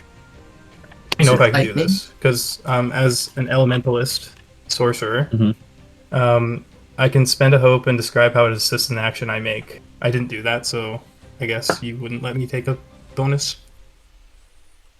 It's fine. You want to describe it now? Okay. Just keep in mind. It's session 1. Yeah. I got some leeway. Mhm. Yeah. So he starts turning tail. He's like, oh, fuck, but there's one that's like pretty close to him. And he turns around as he brushes his hand down his face, scrunches his fingertips together, and throws a chunk of goop at this crab. And as the goop hits the crab, it just becomes like a ton of lightning. Just scores out for 6 damage. 6 damage. Oh, perfect. It's just their major threshold. You blast and electrocute like 20 crabs as they all like...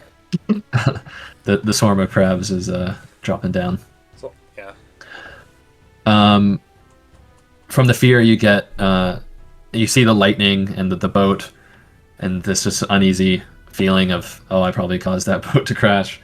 You kind of see a big swell in the water, almost like a wave is building, just out to the sea a little bit. But that's it for now. Anyone else that'd like to go? I'll go. Was it a fear roll? It was. It was. Let's go to you. With a fear thing, I signified the big wave. Oh, okay. Oh. Alright, Is it an actual wave? We'll find out. Fuck. On my turn, then, I guess I was like last turn. I just hovered, and I've since watched all these crabs run over run towards the old man and pinch him as a lot got electrocuted. Looking kind of like threat assessment, they're kind of out of the way. I'm going to turn back towards the coral monster. Okay. He is within. Would you describe them as within far range? Yes. In which case, I'd like to make a spellcast roll against it, and I'm going to cast my vicious entangle. Okay. That is a 24 with hope. Nice. That hits and gain a hope. Gain a hope. I'm almost full. It's going to be a 5. A 5 damage. Yeah, so on success, root and vines leech out from the ground, dealing damage, and the target is also temporarily restrained. So from the ground, you kind of see And like these vulnerable, dark. Jesus. You kind of see like these roots kind of come up from underneath, and The kelp. like kelp, some like gruesome kelp kind of wrap out from underneath this monster's legs as they start to kind of wrap around like his lower half and start to kind of hold on to it quite tightly, firmly kind of keeping it trying to keep it firmly in place. Nice. Anyways, when you are restrained, you can't move until this is cleared, but you can still do actions from it. Okay. That's it for me. And that was with hope, right? Yeah, it was. Yeah, I was a 24 with hope. Upon seeing kind of Damien get grappled, then a claw all of a sudden break the kelp, he breaks free. He gets another kind of warm heartbeat. He sees like the kelp grow around the thing. So I'm going to try to get on the other side of it, essentially. So I'm behind it and it's facing the beach, if that's possible. Yeah, sure. Yeah. Cool. And then I'm going to do the same things plus my Emberkin ability, Ignition.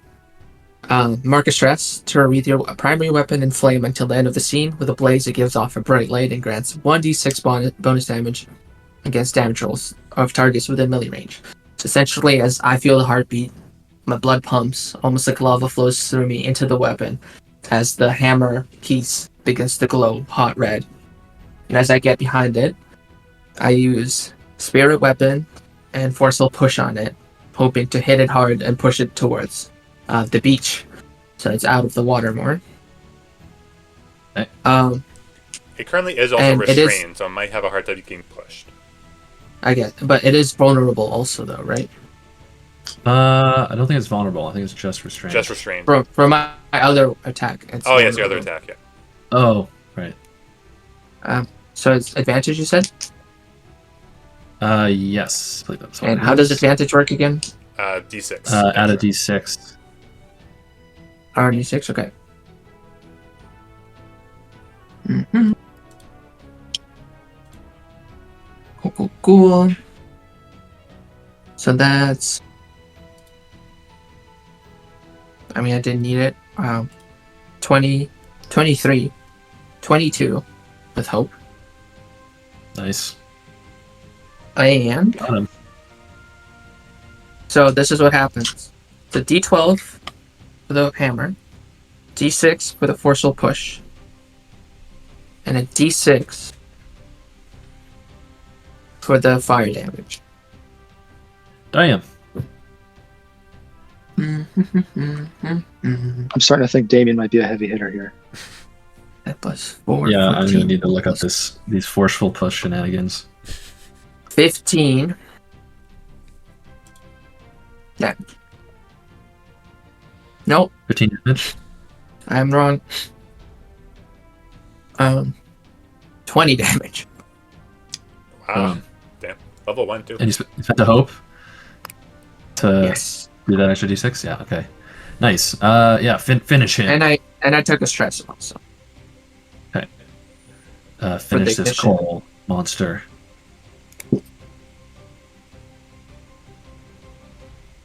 Yeah, and I don't know if the force will push I don't know. He's tangled up, so probably doesn't move him at all. Yeah, he like tries to rip, but then Atlas tightens down with the kelp, and the coral and rocks that are holding him together explode in a bunch of pieces and fall back down to the ground. As that happens, I will spend a fear, and that wave that was coming crests over these rocks where you guys are or nearby, crashes into the water, and will hit Damien and who else? Where's Leahy at? Damien and Atlas. Oh, Atlas is hovering. He's fine. I'm hovering I and was a gonna bit say- and a bit further back. Leahy's further back. He hasn't moved since the start of the encounter, but Nina will be there. All right. It'll hit Damien and Nina.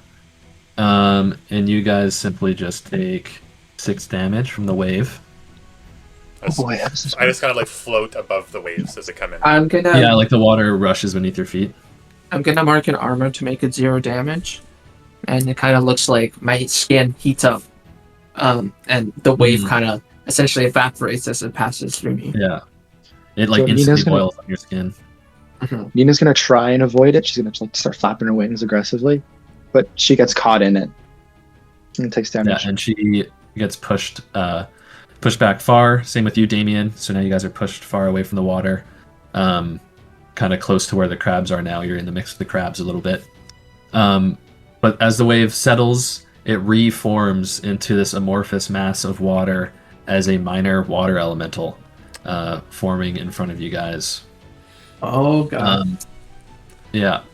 An elemental. Yeah, little watery arms and just like an amorphous wave shaped head. There be a wave with a head there up there, boys. Hey, Sparkus. So it'd be. I gotta write this down for Perry. yeah. Perry would love to hear about this. Oh yeah. Water elemental. Leahy, the water gets close to your toes as you see Nina kind of rolling in the wave a little bit as she gets pushed up back to you.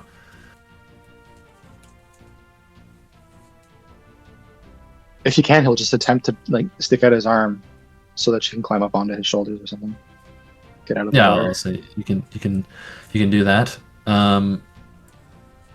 I will then spend an extra fear. That the elemental, upon once taking form, kind of shoots forward when its little watery hands tendrils, and from it a little blast of water shoots out to hit floating Atlas in the air. Nope. 18 against your evasion. Yeah, no, that hits you for sure. Atlas. Oh, lucky. 7 damage, magic damage. Water splashes on you. I'm going to do a couple of things here. I am going to mark an armor, reducing that from major to minor. And then I'm also going to use one of my spells as a reaction called Rune Ward. Kind of stemming from my necklace. It has like protective magic. It kind of, you guys can't see this, but it's a necklace, and at the end of it is a single kind of large scale. What's going to happen? I'm going to spend a hope, and I'm going to reduce this damage by a d8. So currently I have... Actually, I guess I should do that first and then do the armor slot.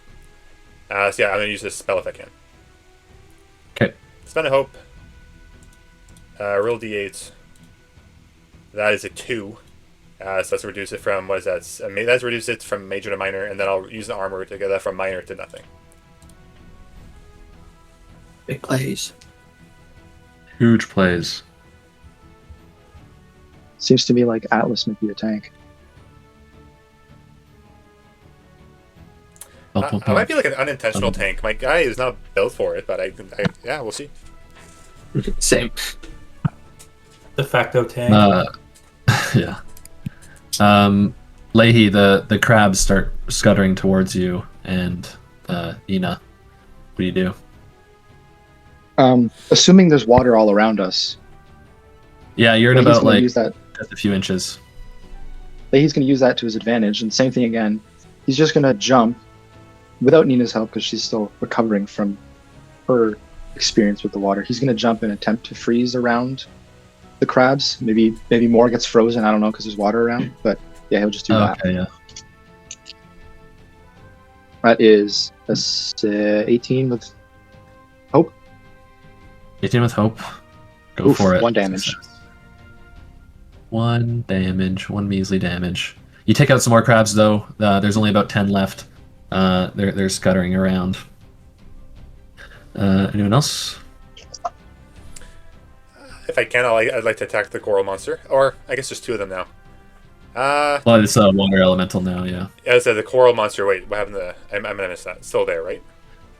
The coral monster got exploded by. Oh, Damien. I missed that. I missed it. I thought it was just the restraints that blew up. Yeah, it's all good. Yeah. So this is water elemental. That immediately piques my interest. What I am then going to do is that I'm going to attempt to get, I think, within close range of it.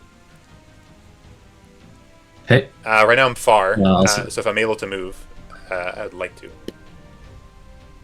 Yeah, I think you can get into close range without it's anything very close or melee. You would have to make an agility roll, but you can get into close range. I get to close range, take my sword, and again, I'm gonna go and throw it at this elemental. Okay. That is a 6 with fear. 6 with fear. That is a failure with fear. Yeah. So as you go, did you say you threw a spear at him? What did you say? So I have a returning blade. I'm gonna take my blade, like my kind of Oh. like crescent-shaped sword, and I threw it at it. Yeah, you kind of throw it at your returning blade. It kind of like cuts through the water, but the elemental just like forms itself back together. Doesn't appear to do any damage as it returns to you. Then I will take the spotlight, and he will mark a As that stress. projectile walks or goes through the elemental and does nothing, he's just gonna say, "The archer seems to think that physical attacks have no effect against this creature." Possible, or It is magical Just, damage. It's just Physically fit. just Physically fit. threw it right Well, through. Leahy wouldn't know that it's magic, and he's gonna jump to the conclusion that It's physical. just doesn't do like, yeah, anything, so that's- just blades don't work on this thing. fair. The minor elemental marks a stress and kind of again points with his little watery fingers over towards where the crabs Leahy and Nina are. At that point, immediately turns okay, and so all that ice you just had kind of quickly turns back to liquid and then turns green into a pool of acid. Ooh, that doesn't sound good. Yeah, I'll need you and Nina to make a agility reaction roll. Okay, I don't know how Nina's gonna do that because she doesn't have any stat blocks, but Oh, okay. Then I then can do just one you. for both You or can one without. Okay, just do one for modifiers you. if you want. That's a 9 agility. You said Yeah. it's a 21 with hope. Okay. You don't get the hope just because it's a reaction roll. Yep. But the 20 succeeds. And oh my god, the crabs succeeded as well. Oh, but you take half damage still, unfortunately. Okay. Where is my other D8? Oh no. Question mark. I can't find it. Oh, here it is. Or dice. I need more dice. Plus. Are you using that dice that you got from the crit roll shop? Yeah, I am. Yeah. Nice. 13 halved, rounded up, it's 7. So, So 7 damage to yourself. Major. And oh, that does the crabs in. The acid kills off the last 10 crabs. Okay. Yeah. So thematically, Nina's still resting on my shoulder, so I'm assuming she wouldn't take any damage. No, yeah, she's good. Okay. I can So spend I'll mark an armor a- slot and use that to major or minor. Okay. I will mark another fear because I can do this twice. A elemental blast will go for Marcos off to the side. He's Blast me, chilling baby. too much over there. Ooh, that is a Blast me, dirty baby, 20 one against more your time. evasion. Oh, that gets me. Oh, that gets you. That gets you for You sure. get me. I Yeah, get you. touche. 15 magic damage. Oh boy. Jesus. Yeah, okay. I'm gonna mark 2 HP there. I did mark an armor because that would have been severe damage. Oof. Oof, indeed. All right. Someone else can go. I would like to go. Do it. So is that survivor? Are they still around, or like what's going on with the shipwreck there? At this point, with all the waves and water going around, the supposed bodies of this shipwreck have been kind of like just spread around amongst the shore. Mm-hmm. I would like to try to rummage through and try to save anyone that looks like they might be alive still, and pull them further from shore. The closest one to you is the one that Atlas pulled from the boat with his gust of wind. Mhm. You go to grab him. Unfortunately, he has passed away, succumbed to his wounds. Damn. But you go to grab him, and you're figuring this out as you're hauling him. A quick thing pops in your mind, noticing that he is wearing Iridian uniform. Oh shit! Yeah, but that's you pull him off to the side, get the body to a Okay. safer spot. Well, as I like grab him, can I use an act? Like, is he like dead, or like is he like? He's Yeah, healable. he's Okay. he's passed away. It's been too long, All right. unfortunately. Yeah, I drag his body, and then I get ready to go do another. Yeah, you see his insides are like eaten out by the crabs. Eating out. Oh god, Sign me up, brother. Hey, yo. eating out as in getting McDonald's for dinner. Yeah, that's what I meant. I'm hungry.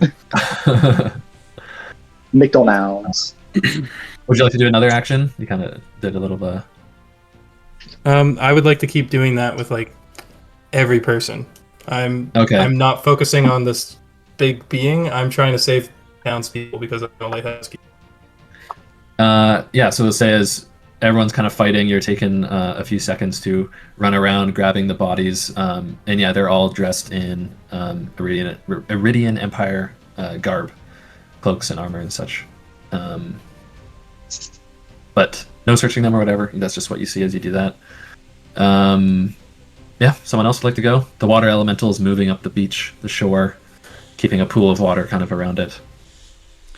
Damien would recycle and repeat. Rinse and How far repeat. away? From you, he's probably very close, I think. I'm trying to remember if you backed up much far from the coral. I got pushed by the wave, but that's what. Oh, right. So he's probably within close range. Not very close. I'm gonna run up within melee range if I can, Yeah. and same spirit weapon, ignition because that lasts the whole scene, and forceful push.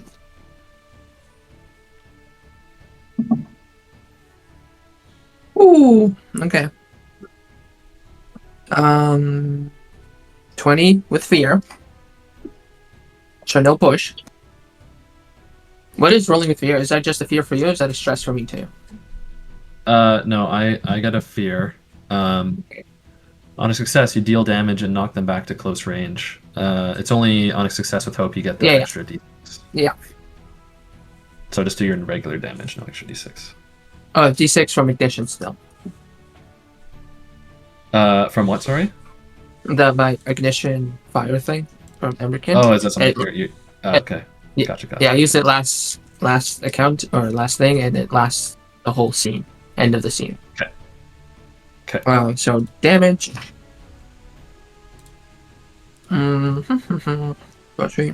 14. So that's 14 damage in total. May I mark? Can I still mark a hope? Make it vulnerable. I think it has to be. Let's see. Actually, it might be good. Forceful. It just says additionally, you can spend a hope to Yeah. make them temporarily vulnerable. Sure. Yeah. You're spending a hope. That seems fair. And you said 14 damage. Yep. Okay. You Yes, push the water elemental back into the kind of the shallows of the ocean here. And when he enters the water, he will use absorb water, and he gets to absorb the ocean water into him and heal 1 HP. Oh, Uh-oh. Damien is like Um, fully a steam bath right now around him. Yeah. That's Okay. kind of fun. All right. Who else? Still under the perception that physical attacks don't do anything, Leahy will attempt to run up to the elemental. Okay. I don't know how far he is. You're pretty far. You might have to make an agility if you're going for melee range. Yeah. You're good at Not agility, quite I think, melee, so. very close. Very close / melee.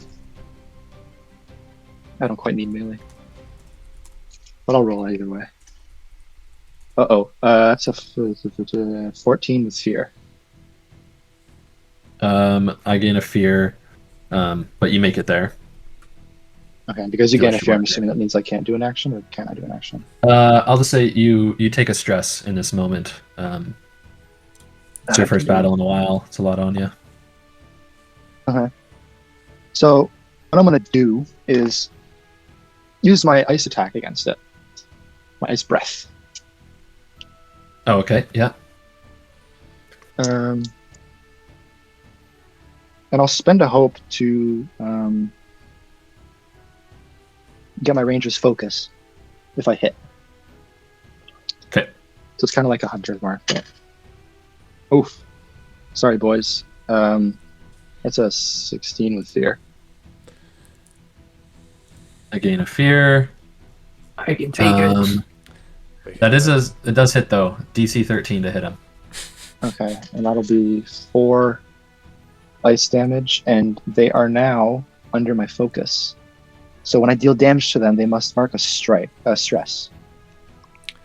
Okay, starting now or It Is that reads, what- spend a hope and make an attack against the target. On success, deal your attack's normal damage and temporarily make the attack target your focus.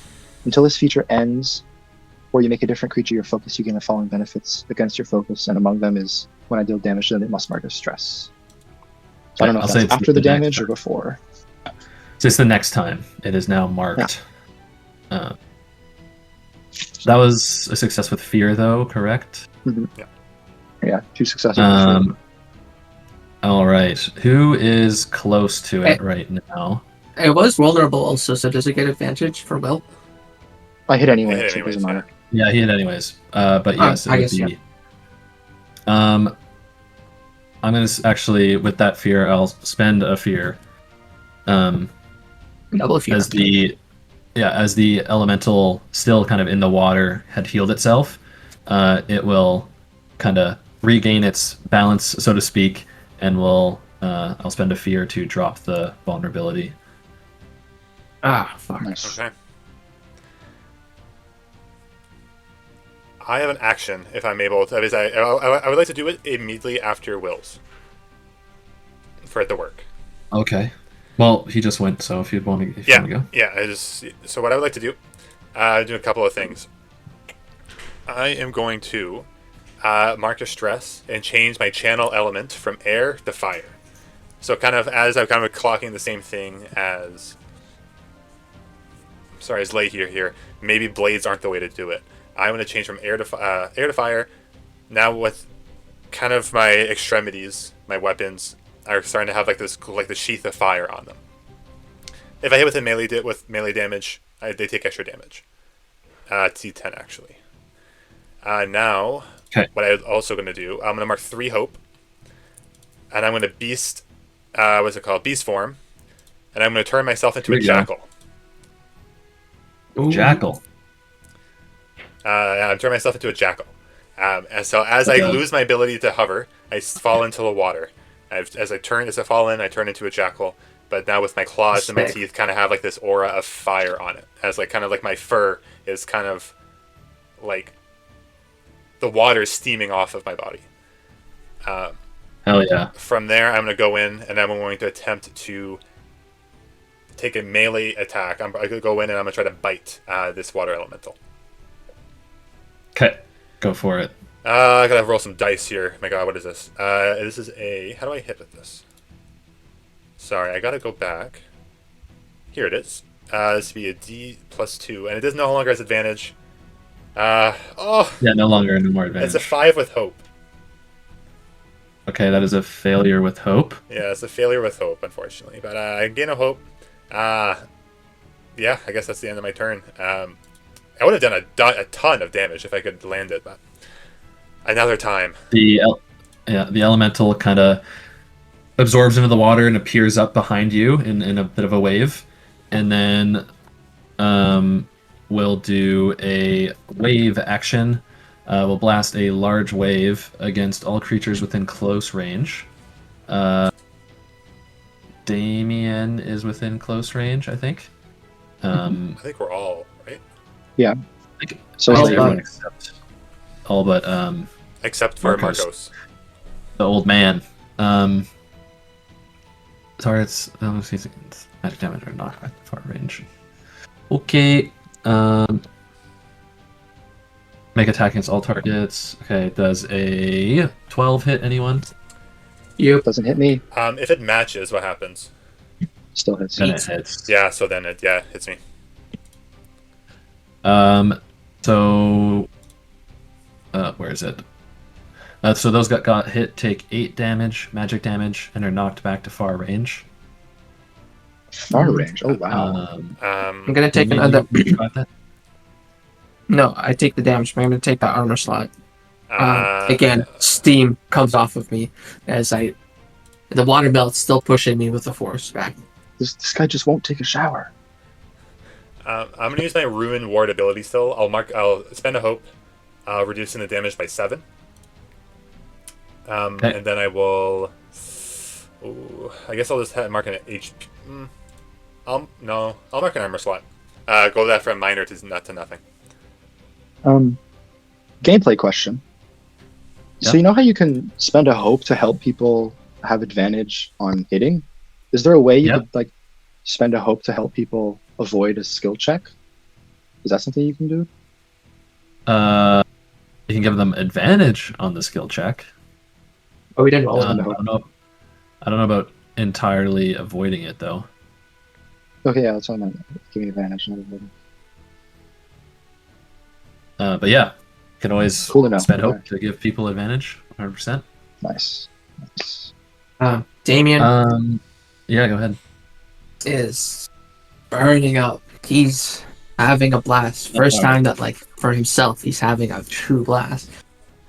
In a weird way. But he's just like, the body's heating up. Everything kind of is flowing almost as he. I know you said very far range. What does it take to get to melee or very close? You'll have to make a agility 10 check Sure. to move up. 15 with hope. 15 with hope. That's good. You get close. Let's go. Same thing. Same Bam, thing. bam, bam.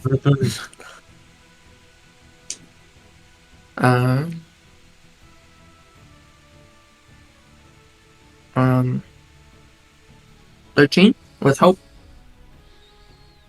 Oh, it's just what you needed. Let's go. Yeah, so D12 plus D6 plus D6. I will spend a hope to make him vulnerable again.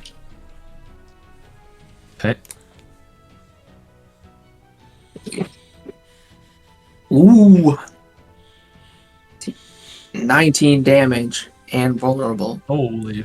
Wow. as Oh he shit. throws this like hot hammer right at like through the center of it and like beckons it to return back to his hand as it like goes right through him again. The hammer hits the elemental with a massive thud and clang, and part of it turns to steam and boils off, and the elemental shrinks a tiny little bit as you deal severe damage, and it is now vulnerable. Marcos, what are you doing? Yeah, I'll say at this point you've kind of gathered the bodies. Oh, I think you're muted. I see all these guys fighting the elemental up there. Yeah. And I just start running to them, and I go, it looks like I need to show you boys how it's done. As I rub two hands on my face this time, rubbing my palms together, and flick my hands like this as streams of lightning shoot out. Emperor Palpatine. More power. And a giant limited bubble forms at the end. power. I'll roll to hit. 1 sec, I have to look at this ability. I am casting Unleash Chaos. Okay, I'm going. Yeah. Do I have to specify before? Yeah. Spend any number of tokens to channel raw energy from within yourself to unleash. I would like to spend both my tokens Okay. to do some big damage. Oh, brother. How do we feel about a 13? Let's go. DC 13. That's what you Hits. needed. Let's Over freaking fear. go. It was definitely with fear. It was a 9 and a 2. Okay. Go for it. Yeah. Number of d10s equal to tokens, so 2d10. Brother. Oh, brother. Oh, brother. This guy stinks. I rolled 2 8s for the damage, so that's 16. 16. That is severe. However, from rolling with fear, being still submerged in the water elemental absorbs a little bit back, so he only takes 1 HP or 2 HP instead of 3. Good damage. You're though. welcome. The water elemental, his form is bubbling and more sloppy. He's bloodied, so to speak. If I the made water his top of elemental- his form sloppy. I gave him sloppy top. Holy shit. All right, someone else would like to go? I'll go. The jackal will attempt. Yes, I'm gonna get up from the water. I got pushed back, right? I'm still Yes. very yeah. much bubble. I didn't take much damage as that ruin kind of shielded me from most of that attack. As I lay in the water, though, there's still steam kind of coming off all the fur across my body. As I'm then gonna run up and attempt to charge, and again bite at this elemental that is kind of shrinking in size, as we're saying. All right, Good. boys, wish me luck. Jackal. I think I've missed the last 3 attacks. Let's see if I can go 4 for 4. 14 critical success. Oh, That's two a, sevens. Let's go. 6 plus 2. Oh. There you go. So what is that? That's critical clear success. clear stress. Gain a Clear hope. stress, gain of hope. I deal max damage, right? Max It damage is- plus a roll. Yeah, you roll your dice as normal, and then you add max damage. So if it's 1d8, you add 8, kind of thing. So I have a question. I have pack hunting. When I succeed on an attack against a target, against the same target than an ally who acts immediately before you, I'll add a d6 to the damage, d8 to the damage roll. That was Oh. immediately after Zach. Am Yeah. I then doing 2? So that gets added. What I'm wondering is this like my d8 as my base form that's maxed, and then am I now rolling 1d8 for the pack hunting and then a d8 for the critical success, or am I rolling 2d8 at max, so 16 plus the success? Like basically, I'm just wondering where's the pack hunting coming in? Is it coming in as part of the base attack that gets maxed, or is it going to come in as an addition afterwards? I'll give it to you right now. Okay, so You can do it. I'll look it up though. so that's going to be just because this guy doesn't have much health left. that's okay. So that's 16, Alright, just sure. base 16 plus 2, 18, plus a d8. Where's the d8? There Sure. we go, d8. In the miniseries, if it helps, Ethan, that's what we did. That is what we did. Okay. Yeah. It's a 1. So I'm going to deal a total of 16 to 19 damage. 19 damage. That is enough. Finish this water elemental. So as Jackal. I kind of jump, as my body, my little flaming hot jackal kind of jumps into this water elemental to take a bite, I think all of the heat radiating from my body as it enters kind of stirs up and steams this elemental as I kind of explodes as I charge through it. Perfect. incredible. As you charge through with the flame, the water elemental boils from inside as it evaporates amongst the shores. And you guys, no other waves come. You appear to be safe for the moment. Can take a breather. The Archer believes we all fought very valiantly. We should all be very proud of our efforts. Now, of these survivors, are there any? I'm gonna drop out of beast form. I think we look at Marcos, right? Marcos, you were. Yeah, he there, kinda there lined them be all up. not there be not any survivors, but if you look at their armor, they are not from this nation. Where are they from?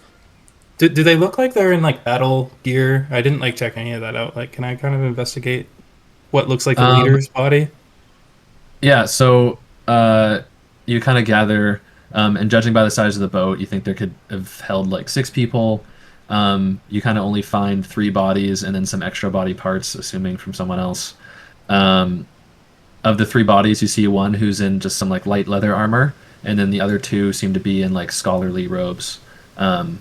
But definitely all insignias of Iridian Empire, Cerulean Guard stuff.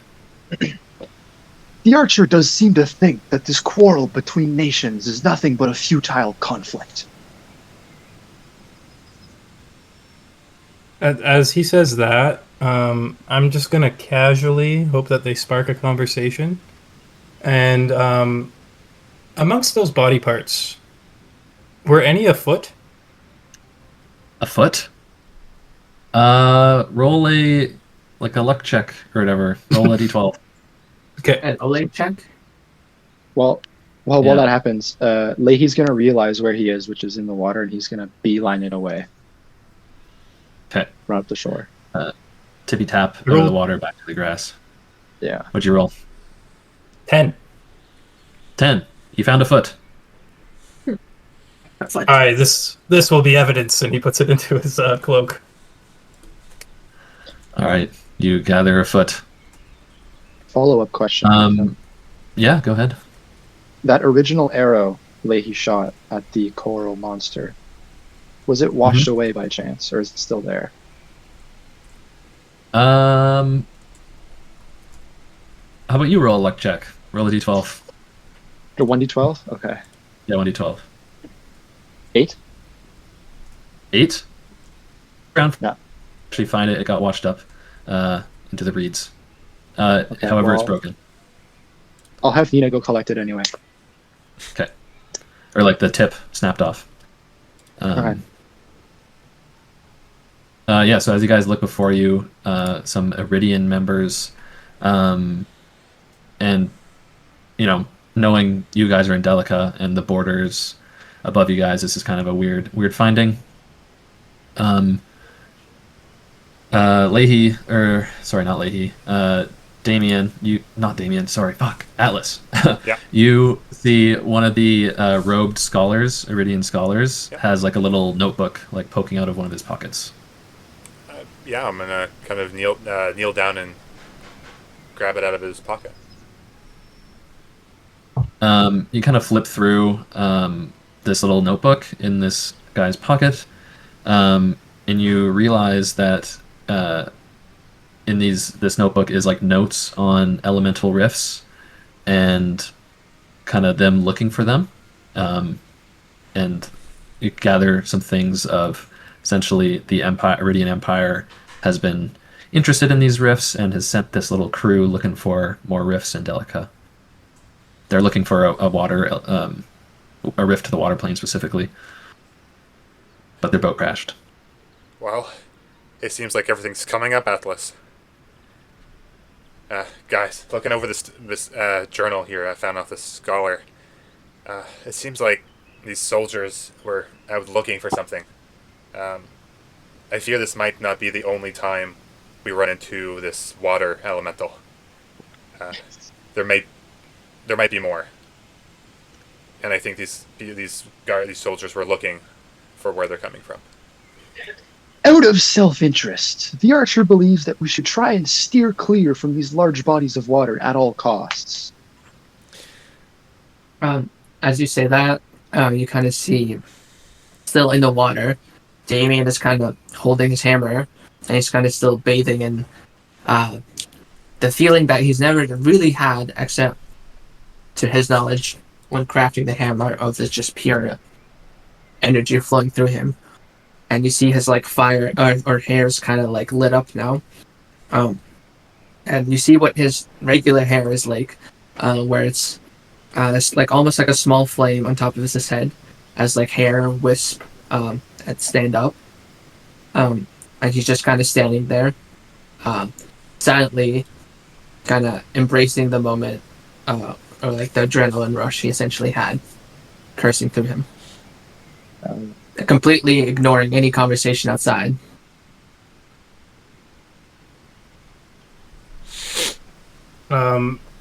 Yeah, I'd be staring at that, just like, wow, okay, that kid's got some firepower. Aye, that boy be looking powerful. The archer seconds this statement. I couldn't agree more. You seem to be quite wise, Mr. Archer. Love it. And then with that, I'm going to, like, just suddenly, like, face go pale. Fuck.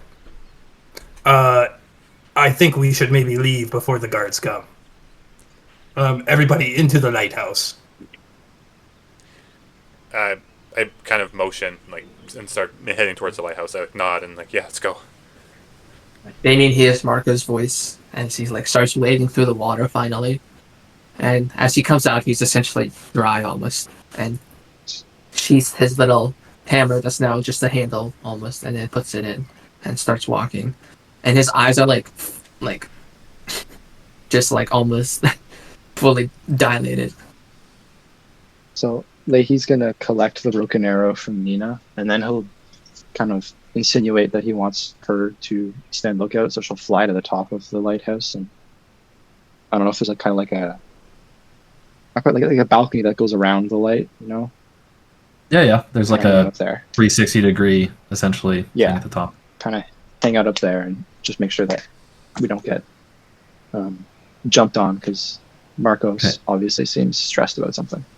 Is my bag still at the front door? Yeah, as you guys kind of fall back in. Yeah.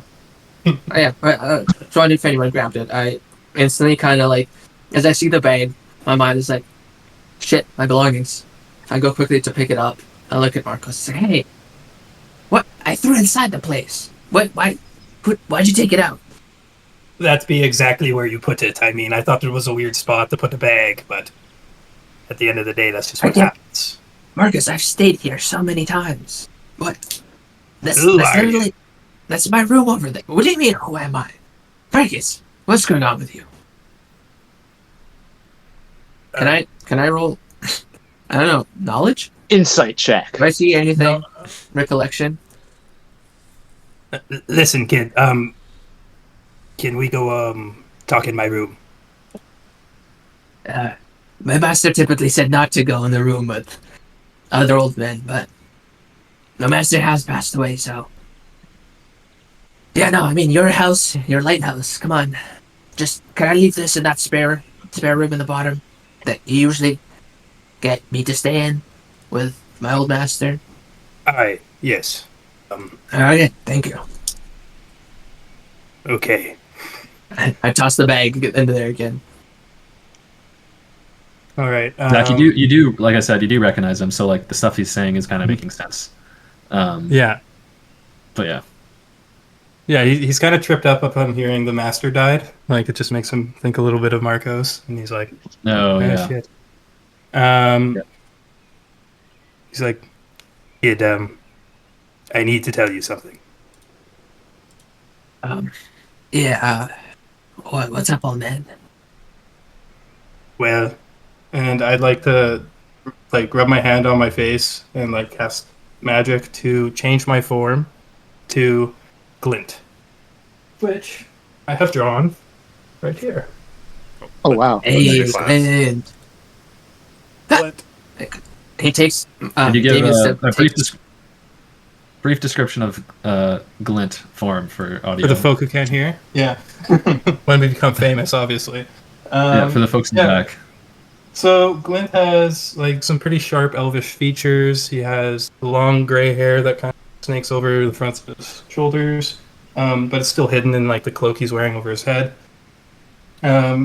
He's got eyes that are like kind of a combination of blue purple, but they're very dark. He has a giant scar from his right eye down to his lip. And yeah, I mean, besides that, like you kind of notice like his frame is like very long and skinny, like, but then his face is that of like a very built man. Like you can tell that he's, for an older dude, he's probably like, for an elf, he's middle aged, maybe a bit above, like 10 years above middle age. Like But he 110. still has a bit of fitness to him. How old do elves live? He's like About 500 in this he's world. a couple hundred years old, looking. Damien's like, no. Instantly takes half a step back, hand on. He goes for his handle, but he also goes for his like smith hammer. It's like, you're not Marcos. Calm down. You're the one that's usually with him, but where's Marcos? Yes, I be the apprentice. But Marcos had a weird vision a couple of nights ago and decided he needed to go and chase it off into Aerendir somewhere. I don't know. Anyway, I didn't see it as smart to be in my form. The local guards here, they don't trust me. So I took the form of my master. The moment you say that he had a vision and left off on a journey, Damien kind of freezes, rethinks his thoughts quickly. His posture instantly relaxes, and he's like, well, I mean, at least he left it in your hands. Did he not tell you about the schedule to shine the light? He may have briefly glossed over it, but I had a insane dream last night, and well, I did not get to it, and I do apologize. I will do what I can to help you. That's okay. I just need to get into town from here on. Maybe dry off my cloak. That is nonsense. Yeah. What? My apologies. I didn't know he left. Sorry. Well, nobody knows except you now. Oh well. If it's any consolation, I've been having a few visions myself also. So All right. I took off as well. So I understand both his and I guess your weird dream that apparently kept you asleep. Yes. Where I need to know more about this vision, but first I need to talk to these strangers in my home. And then he goes and turns to. I assume you guys were just getting up to snooping around in the lighthouse. I've been looking around. So what Leahy would have done, assuming he was the last person in the lighthouse, first of all, he probably would have ducked to get under the door frame, and he would have just left the door open, because doors aren't something he's used to working with. And he just would have sat down in one of the chairs and waited. I've been snooping. Hey, put that down. That is a relic from a time before you. And he As I, grabs like, this start- bottle from your hand. Yeah, so I was like, Oh, did you? I started like Are fumbling you, in are you it. Marcos again, or are you Glint? Oh shit. I didn't change it, so I'm still Glint. The Archer seems to think up to you. that there was a fifth individual in this building that could have helped us in our previous encounter. Did you not hear No, the well, cries for help? Archer, that's all good. That's Marcos actually. Well, that's his apprentice. That's weirdly old aged also.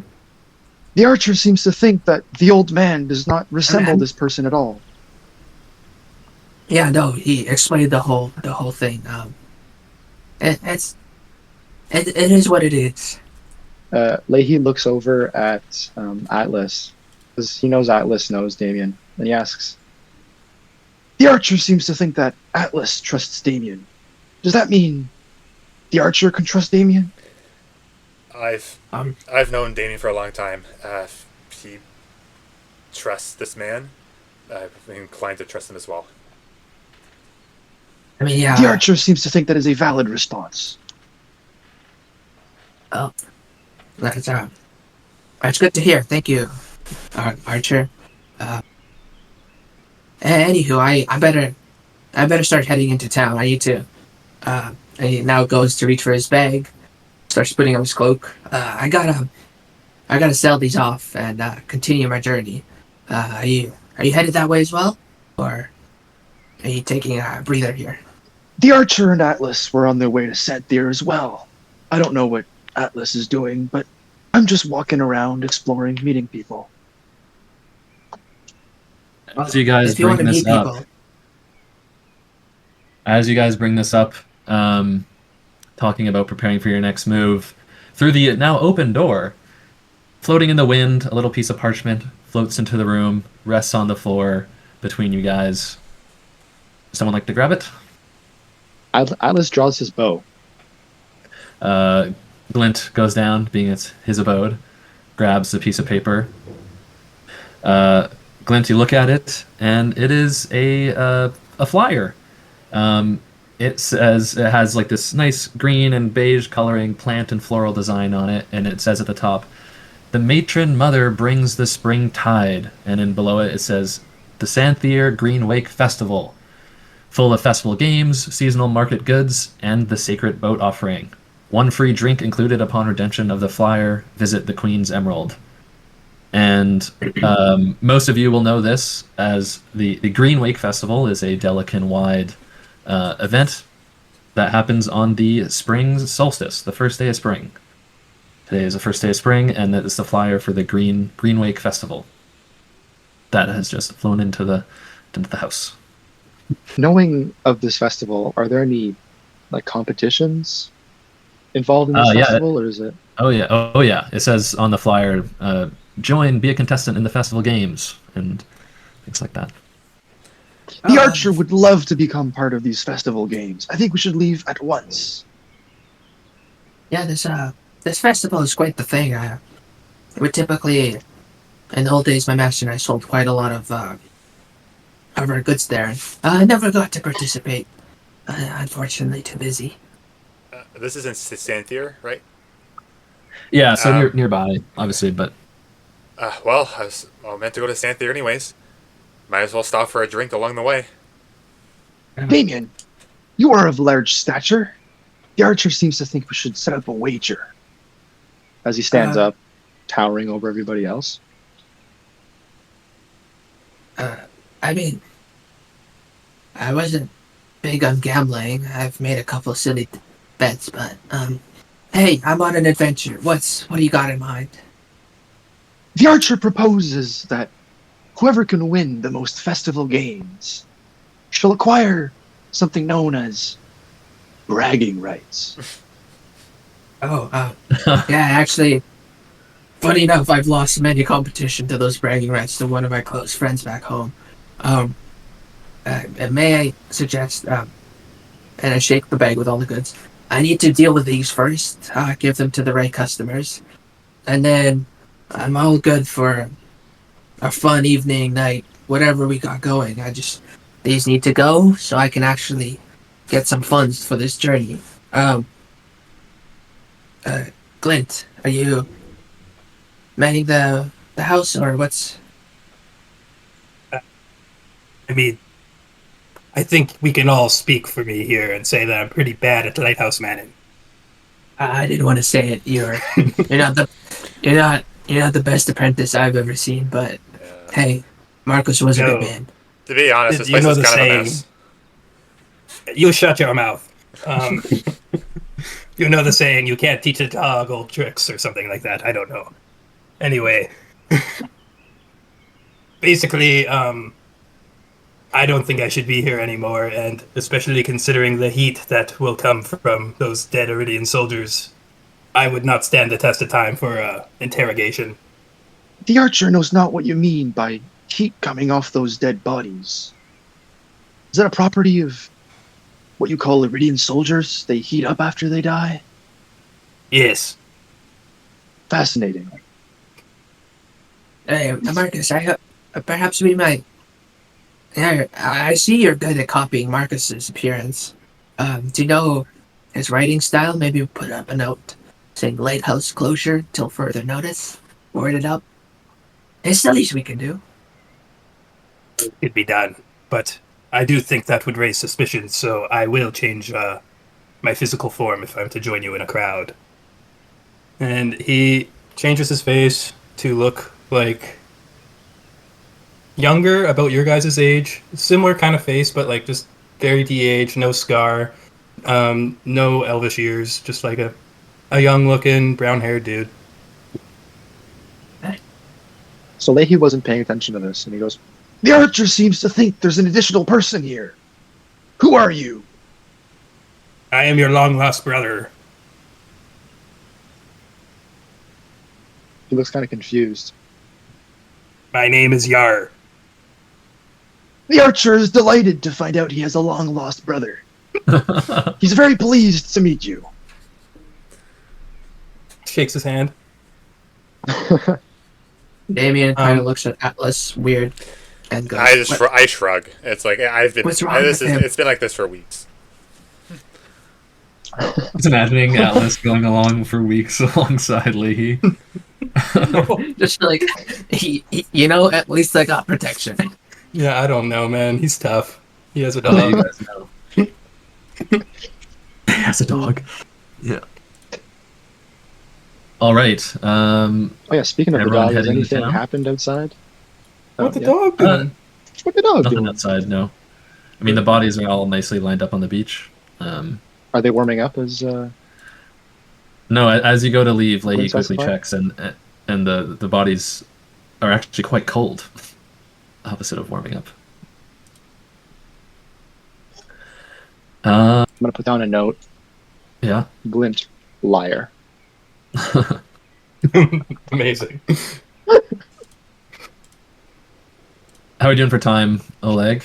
Might be a good spot to wrap up as the party heads into San'Thir Yeah, sure. for the Green Wake Good Festival. with me. All right, cliffhanger spot. Nice, guys. Not yet. Don't give me ideas. Yes, everyone gathers their things and heads into the town of San'Thir for the Green Wake Festival. Nice. Hopefully. Exciting. Thanks for playing, guys. You